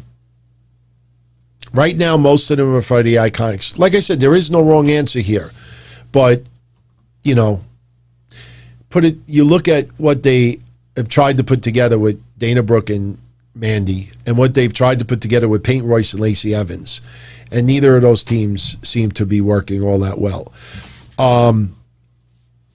Bayley with her ding-dong hello, and I'm sorry, chat room, for taking you off the screen for a minute. But as I said before, this is your life. And I'm sorry for the flash. I don't know why it flashes me for a second. But we went from that graphic to this graphic. Looks awfully similar. You would think that they would want people to completely forget about that awful "This Is Your Life" Bayley thing. But they did it with Bianca Belair today. And, Bianca Belair, they have a big door in the ring. Kind of reminded me of the old APA stuff that you actually had to knock on the door before you couldn't walk around the door. You had to go through the door. So it reminded me of APA. But, they have a door. Bayley has a little couch area, and her guest is Bianca Belair. Bianca Belair hits the ring, and Bayley's like, no, you got to ring the doorbell. Get it? Ding dong. That's the segment. Ding dong. So she opens the door. She sits in Bayley's couch, and, Bianca's complimenting her like, this is a pretty nice couch and everything. And, Bayley being a little bit cocky. I like the way she dressed. I don't know what she was trying to pull off as, but, she goes to show some footage, and she actually shows the footage of her pinning Bianca Belair to try to show up Bianca Belair, makes fun of Belair's EST stuff. And then what do we get? Bianca Belair is challenged to, what is it, an obstacle course next week. So all of those skits that we were seeing with Bianca Belair when she was making her debut on the main roster or moving to SmackDown, they're now doing an obstacle course next week. I'm not going to rip it yet. I'll wait and see what it is. But it feels like they're giving Bayley some big break from the ring. I mean, she does still have some matches, but it feels like, we're going to give you a couple of weeks off. Just do a talking segment, obstacle course, another talking segment. That's what it kind of feels like. So we had a segment tonight with Carmella, Sasha Banks, and Reginald. Basically, Carmella's cutting a promo. In the back, Sasha Banks shows up. Reginald gets in Sasha's face like, you ain't touching Carmella unless you go through me. And then Sasha Banks offers a challenge to Carmella that she can have her rematch as long as Sasha Banks gets Reginald first. Reginald looks all concerned. I mean, obviously his character is not supposed to be a wrestler, even though he's going to start whipping out moves, obviously. But hey, if you said to me that I get to wrestle Sasha Banks, I mean, obviously I wouldn't be a pervert. But I'd be like, hell yeah, man. Sure. I like woman. So I don't know where this leads, but, obviously there's unfinished business still with Sasha and Carmella. Daniel Bryan versus Cesaro, as I said earlier, they had a really, really good match. Cesaro with the neutralizer for the win. I just wish it would have lasted longer. Baron Corbin beating Rey Mysterio. Rey Mysterio no longer with the patch. Dominic was on commentary. And look, he's still new, so I'm not going to criticize him. But his commentary was kind of I mean, his goal in 2021 is to win tag titles with his father, Rey Mysterio. But Baron Corbin, trying to provoke Dominic. And Dominic wants to hit the ring. Corey Graves kind of baiting Dominic. What was missing is Dominic should have said to Corey Graves, why don't you shut the fuck up? He just, whatever Corey Graves was instigating, Dominic would actually answer it. Why aren't you doing that for you? Well, because I want my dad to do his own business. What about all the times you interfered in matches because your dad was getting beat up? I don't know. What ends up happening is Corbin keeps taunting Dominic. Dominic tries to hit the ring, and Rey Mysterio is thrown into Dominic. Dominic falls to the floor. Baron Corbin hits, I think he hit the end of days on Rey Mysterio, gets the pin. Now, when you see SmackDown go off the air the way it did, that could have been avoided simply with this. We see an extended conversation with Dominic and Rey in the ring. You could see that Rey is basically saying to Dominic, look, you don't need to do that. I could take care of myself. And this is, you got to learn it. So, at the very end, Rey Mysterio, rubs his son's head, it's all good. It's all good. We go to commercial. We come back, and it's the same shit with Sheamus and Keith Lee. Now they're in the back arguing, and Rey is saying the same fucking shit that he just said in the ring. And I'm like, why are we seeing this twice? Either you just do the backstage segment or you do the in-ring thing. They did it twice. Good they got cut off. Should have only done it once. So, anyway, am I leaving anything out? I don't think I'm leaving anything out. Like I said earlier, Cutler and Blake were not there. I don't want to read anything into it right now because we saw I don't want to say a skeleton roster on Monday, but it was definitely a thinned roster. Where's Angie? I don't know. Maybe they forgot to water her. Seriously. Look at Aaliyah. Look at Murphy. They're saving Rollins for the Royal Rumble. I mean, so for people that are been wondering about Rollins, they're saving him for the Royal Rumble. They may bring him back a week before the Rumble, maybe 2 weeks before, maybe something happens and he announces it. But as of right now, I'd be fine if they just have him be a surprise at the Rumble. So he's got name value, obviously. So advertising Seth Rollins beforehand is, important. So whichever way they go with it, I'm fine with it. So, Angie needs water. I need water. So anyway, everyone, I know we went a little longer, but we'll be able to get this done within 2 hours. By the way, Alexa Bliss versus Asuka is taking place Monday. I have no idea if it's for the women's championship or not. My gut tells me no. And maybe Alexa Bliss will get some type of fluke win, and maybe this leads to possibly a title match down the line. I don't know. But that is for Monday, so we'll see what happens. Also, next week, I know what I forgot. I did forget one. Sami Zayn versus Apollo Crews tonight. Apollo Crews early on is seen getting some advice from Roman Reigns. Like I said earlier, right now, I don't buy into that all that much. We don't know if Apollo's going to be a buffer for Roman Reigns. But the match tonight was Apollo Crews versus Sami Zayn. And they've been doing this conspiracy theory storyline with Sami Zayn for quite some time now. Big E is on commentary. Funny as hell. Funny back and forth with him and Corey Graves. But this time around, once again, Sami Zayn loses under, less than normal circumstances. This time, Apollo Crews rolls up Sami Zayn. And for some of you out there who got a chuckle out of it, you saw the crack of Sami Zayn's ass. And it was kind of funny because if you look at Sami Zayn's hand, I should have taken a screenshot and showed you, but it almost looked like Sami Zayn was trying to cover the crack. He must have felt the draft. I mean, he must have felt it pulled down and he tried to go like this. It was kind of funny. Reminded me with Louis when I shoved the pen up his ass. But the crack attack. The crack attack.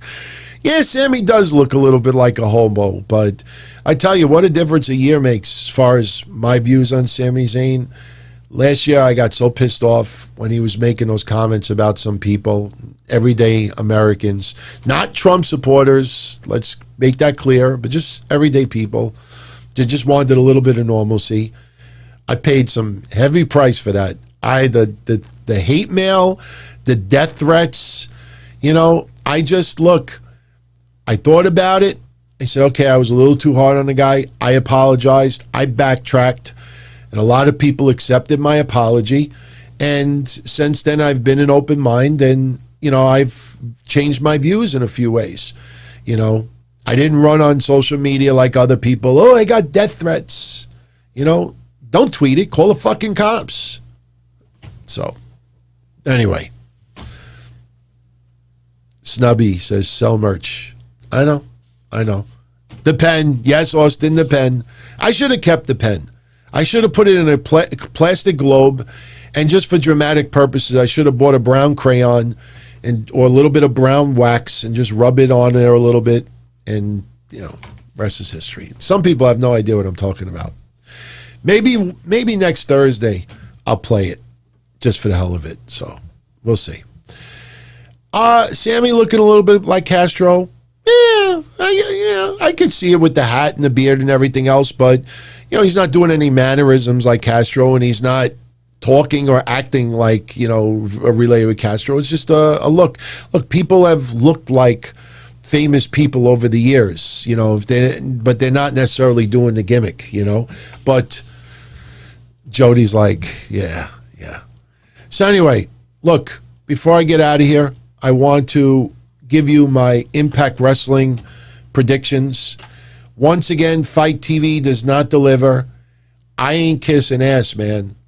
I will admit, they did DM me. But, just give me fucking codes. And I'll give them away on the shows. I'm not going to be one of these people that's just going to go begging and say, hey, man, can I get a couple of codes to give away? I'd rather just buy it for you all, seriously, But I get a kick out of some of these shows, with all due respect. They get 9 people to tune in. 9. And they got like 5 codes. So, I don't know. Maybe I'll give in. Just for the betterment that we could give away some codes next time. So maybe the next one I'll kiss up to FITE and get some codes. So anyway, Impact Wrestling this weekend, Hard to Kill. Got 9 matches announced. Does not look like a bad card, but this could have been promoted a hell of a lot better. Brian Myers versus Josh Alexander. They've been all over the place with Brian Myers. You know, Kurt Hawkins, for those that don't remember. I think Brian Myers needs to get a win. They want to try to have people take him a little more seriously. I think he needs to go on a winning streak, something that you don't normally see with him. But he can't be the same character he was in WWE. That's why the Heath Miller stuff kind of fell flat so quickly. Felt like the same shit being done again. Benjamin, I don't care if I'm not liked by the industry. You know, I mean, here's the difference between DT now and DT in 2005. 2005, 2006, TNA had 2 podcasts that were banned from anybody coming on and doing interviews. Banned. I was one of them. I don't remember who the other podcast was. Mish knew at one point, but now you can't remember either. So I took it at that time as a badge of honor. Now, if that was the case, I'd be embarrassed. I'd be embarrassed. And, you know, obviously I have to build trust with a lot of people. You know, when you do audio only for all these years, people get a predetermined view or, you know, of who someone is. And when I started doing video and people saw me and the way I talk and act and, you know, seeing my eyes and everything, and so one thing I kept getting over and over again was people saying to me, my God, you're nothing like I thought that you were, based on just hearing you all those years. And that's why you cannot base anybody simply on what someone types or what someone says, you know, because, you know, there's a lot of catfish going on out there. But I'm not proud. You know, I take pride that a lot of wrestlers who used to have me blocked on social media no longer have me blocked. So, you know, I mean, what you see is what you get. And I'm straight up over here. And, you know, that's it. So I know a lot of promotions, you know, don't show any, you know, support my way. It's all good.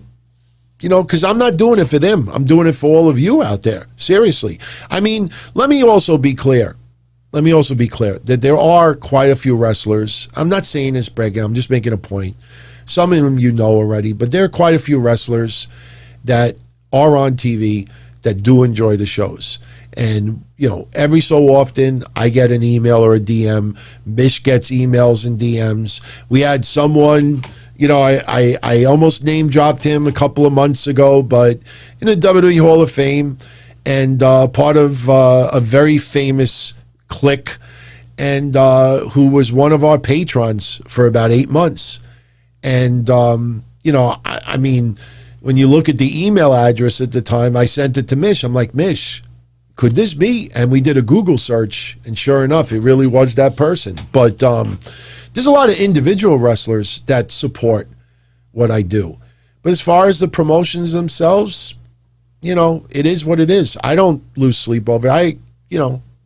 I care less. It's not that I'm angry or just whatever.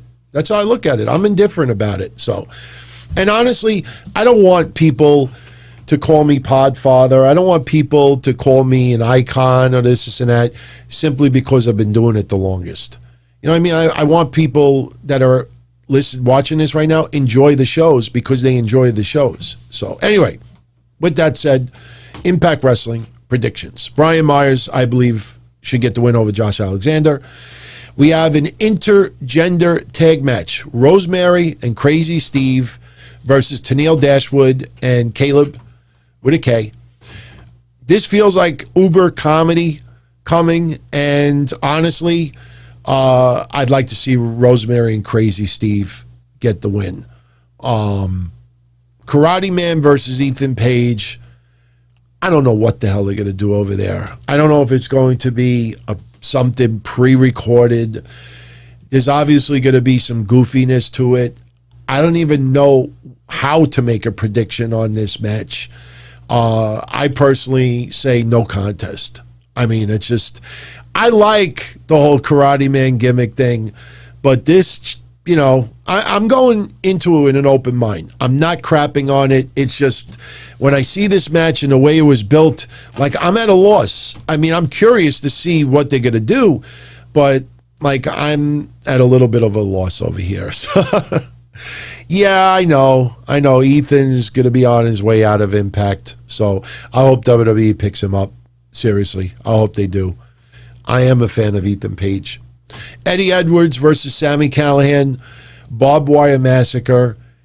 This is probably going to be the sleeper of the night. This is going to be an absolute war. And again, this is why the AEW Impact storyline, when you really think about it, has been terrible, because wrestlers within Impact should have been running their mouths, even on social media, about AEW in droves. And in return, wrestlers in AEW should have been responding back. This would be a perfect opportunity where they could have incorporated Sami Callihan in his storyline with Jon Moxley. We never found out who attacked Jon Moxley when they were doing the contract signing with Kenny Omega. They should have revealed that there was some Impact Wrestling conspiracy. They should have revealed that it was Sami Callihan or something else, and this could have still, you know, it could still happen. I agree with you. But, man, there not many people are thinking like that. And if we were to have somebody show up, man, that would be awesome. And, man, you could have teased it. And they didn't. That's why I don't think that's going to happen, to be honest with you. So these two, I'm going to go with Sami Callihan to win. Eric Young, Diener, and Joe Doring versus Cousin Jake, Rhino, and Tommy Dreamer. Old school rules, 6-man tag match.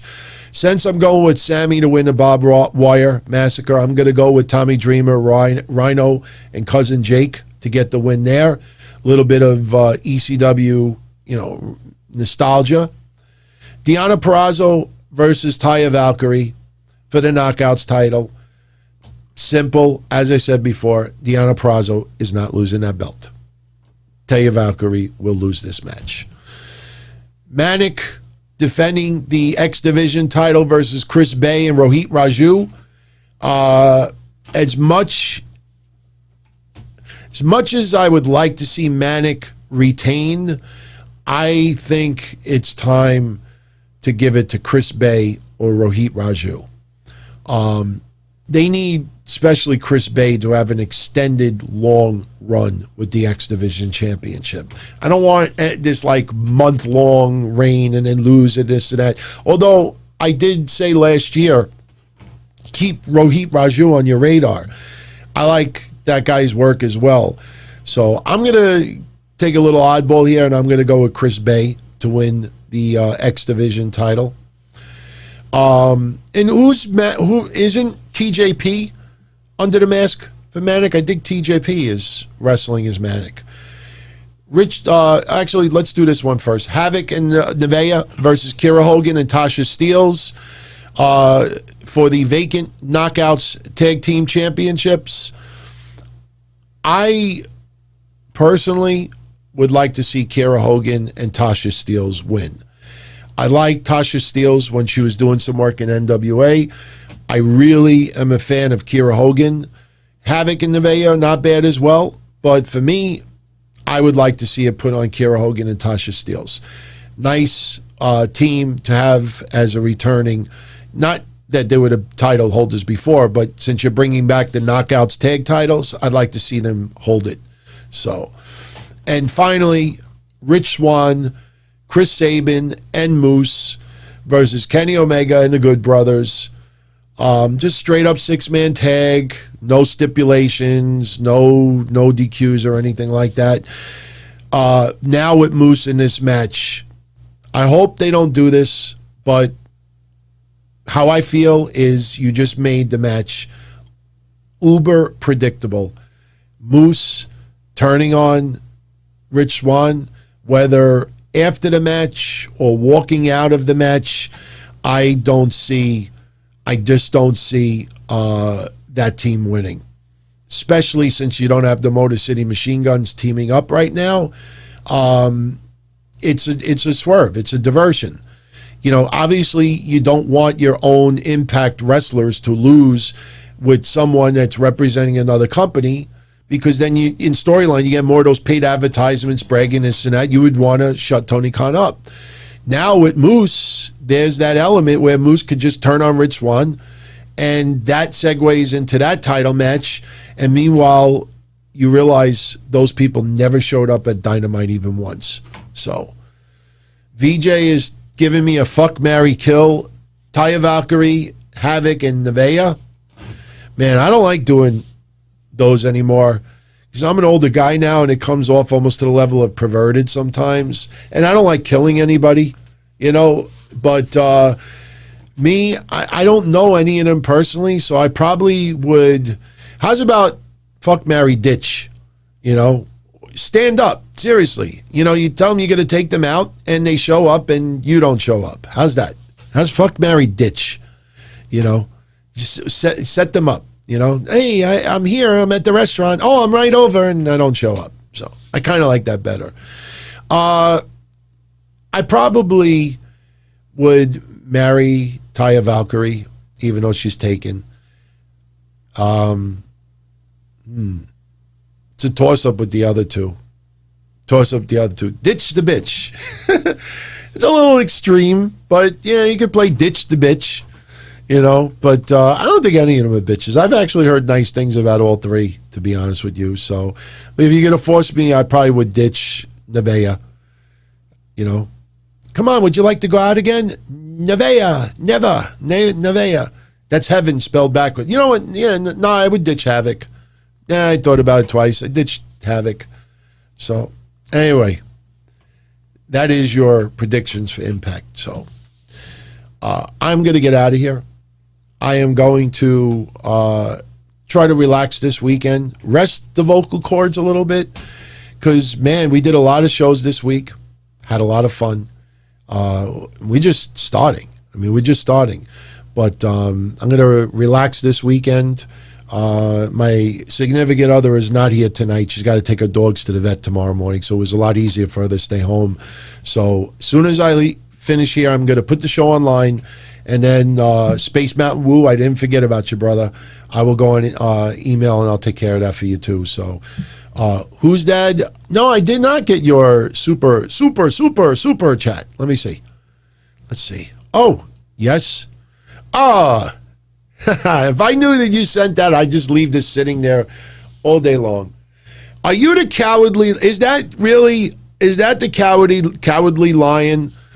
See, when the super chat comes up, the other thing goes away. So, but is that the cowardly lion? Oh, check that out, man. Snubby, Benjamin, Austin. Actually, you know, before I go, you want a quick shout out, just like type like a symbol or a letter, so it just pops up quick. But I'll do so, and don't type it twice, because then I got to repeat names and it gets all fucked up. So some quick shout outs before I get out of here. Shout out to Ken Terminator by DQ, Southern Love, Who Dad, Who's Dead, Who Dead, Karen Gordon Hill, Benjamin 0119, Michael Gonzalez, Soulfly Biamore, Austin Nance, VJ, Snubby. What else? Devin M, Lion 2012. What else? A couple more shout outs.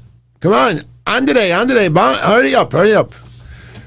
So, Psycho 187, Phil the Promoter. What's up, Phil? Jody Moncrief, Cerebral 619. You have a good weekend as well, my friend. You know, for those out there that don't check out the other shows, you may not know this. This Tuesday, I'm getting the COVID vaccine. Me, my mom, and my dad, we all got appointments at the same time. Cerebral 619, Mr. Mike 307, Dayhawk 666. This is Wrestling, Kavan Lewis, Alex G, Chris, Jody. What's up? But yeah, I'm getting the vaccine Tuesday. I'm very excited, a little emotional, you know, because this has been, it weighs on you. I mean, I know I've been lucky and been able to work and keep busy and try to keep the bills in check to some extent. But when you work in an insurance office and you got people showing up, you have no idea where they've been, who they've been around. I tried temperature checking early on, and I've had some customers get angry with me. I swear to God, I have some customers where it's just one-on-one in the office and there's no one in there. I'll have a customer once in a while say, take the fucking mask off. You know I don't have the virus. And I'm like, look, I think it's just better because we may not think we have it, and my neighbor gets weird sometimes. So to always worry that, God forbid, I get it from someone, and I wear the mask all the time. I take all the precautions. I sanitize, I wash my hands, I spray my office. But you see me doing this tonight? I didn't take my allergy medicine. But even if I'm wearing a mask, could you imagine if somebody had COVID in my office and sitting at my desk and it just in the air for a little bit and somehow got on my hand and me not even thinking about it? All I just do is this. Oh, I'm tired. Oh, I'm tired. I'm gonna go. Or you just go like this for a second. It could go in your tear duct and you could get it. So even little things like that gets me freaking paranoid. So my biggest fear was always bringing it to my parents' house because that's a death sentence to them, especially after my dad just had pneumonia. So the fact that I know that after Tuesday that we will have some type of immunity, yes, we got to get a second shot, but notice how I left who's dad up there all this time. So it's all good. Well, but so I'm pretty excited, but it's also emotional because now I could start feeling I could live a little bit more normal. I don't put my guard down. I'll still wear the mask and still be careful. But just the idea that I don't have to worry as much. It's I want to record. I want to actually live stream from there. But I talked to someone who works in the school that we're going to, one relative of one of my customers, and person said to me, they said, don't. You put that online, you're going to get your ass in trouble. They don't want people, like they do it for news, like they make it dramatic, somebody sitting in the chair getting the shot. They don't want live streams going on in there. So probably won't, but I will definitely show everyone the card once I get it done. So, but all right, everybody. Just Chris, Benjamin, Buff Egan, what's going on? And Southern Love. All right, I'm going to get out of here.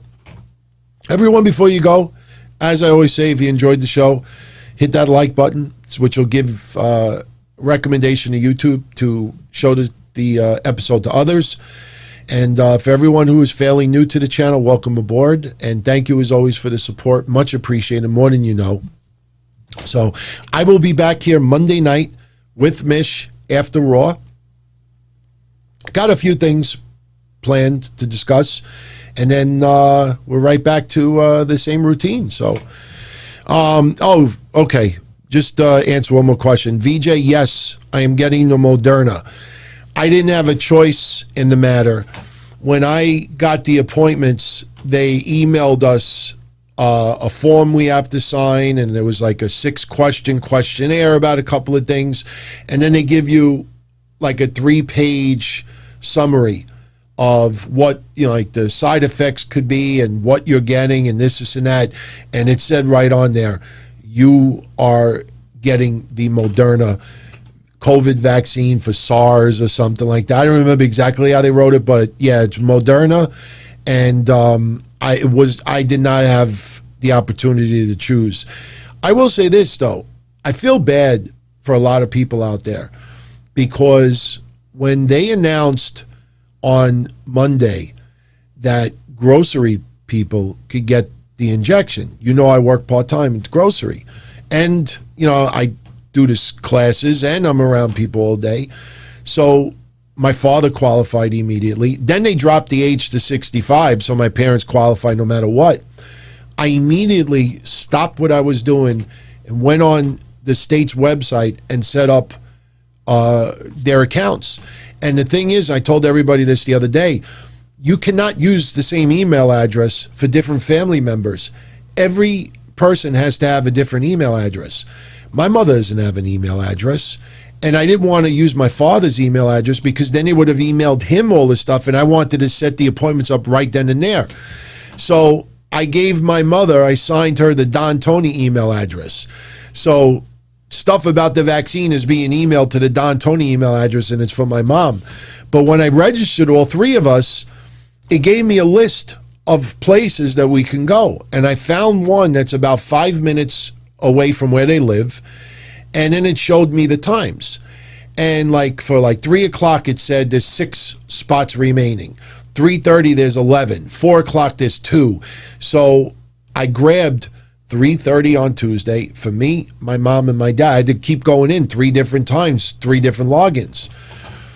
Do you know when you saw me at the doctor's office Tuesday when I got blood work done and I was wearing 2 different shoes, I didn't even realize it?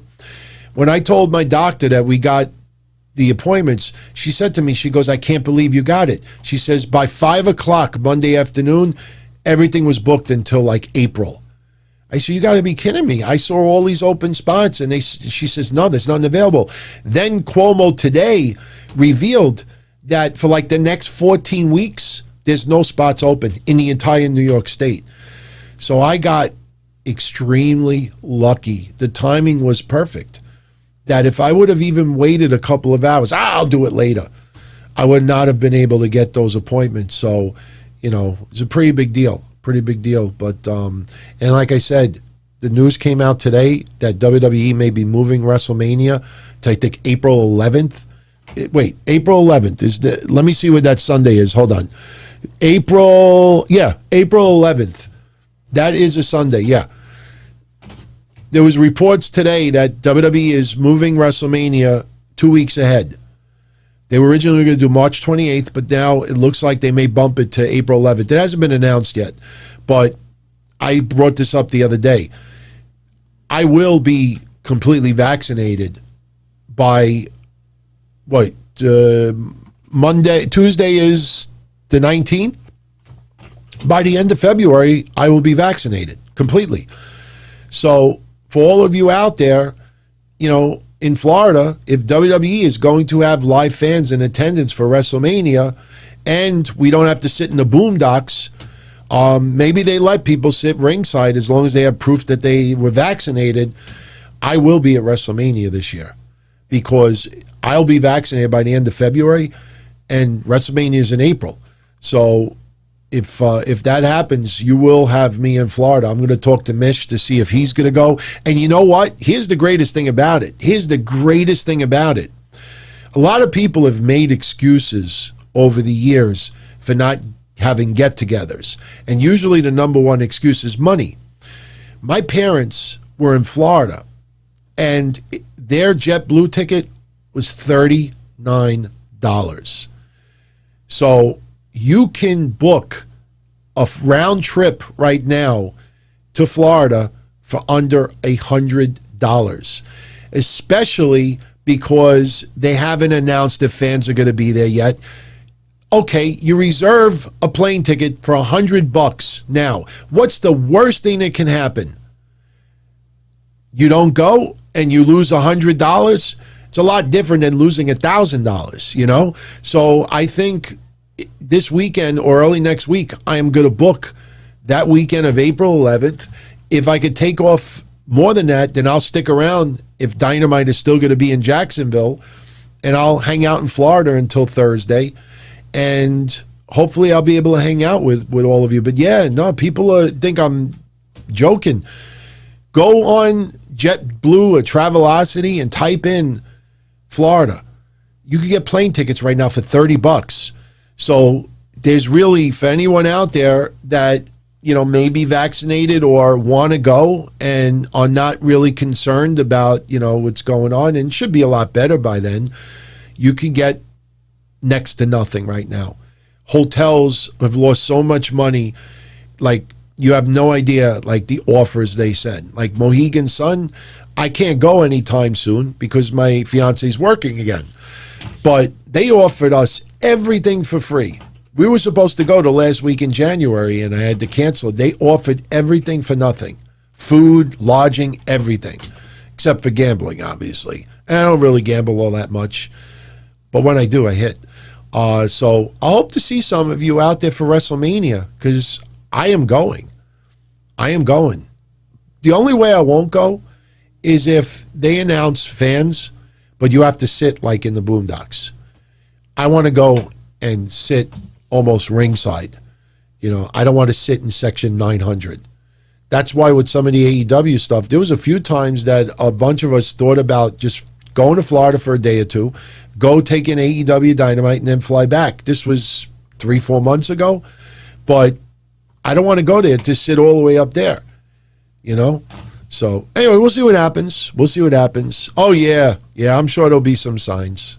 I love the fact, that's the one thing that I absolutely love more than anything else is this is going on now for about, 17 years? Don Tony name was created 2005.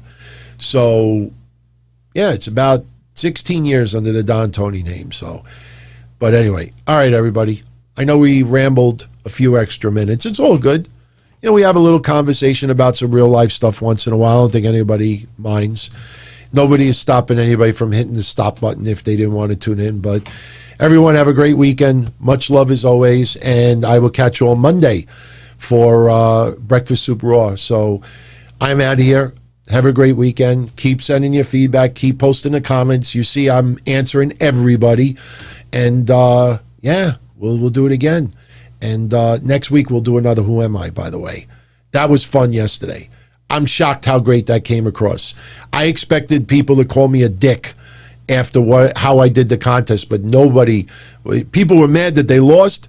But for the first time ever doing something like that and pulling those facts, I was like, damn, that actually worked out pretty damn good yesterday. So we'll do it again next Thursday. So thank you, everybody. Oh, that almost looked like a like JVL in Germany. No. That's just like, thank you, everybody. Much love as always. So I'll see you all Monday. Take care.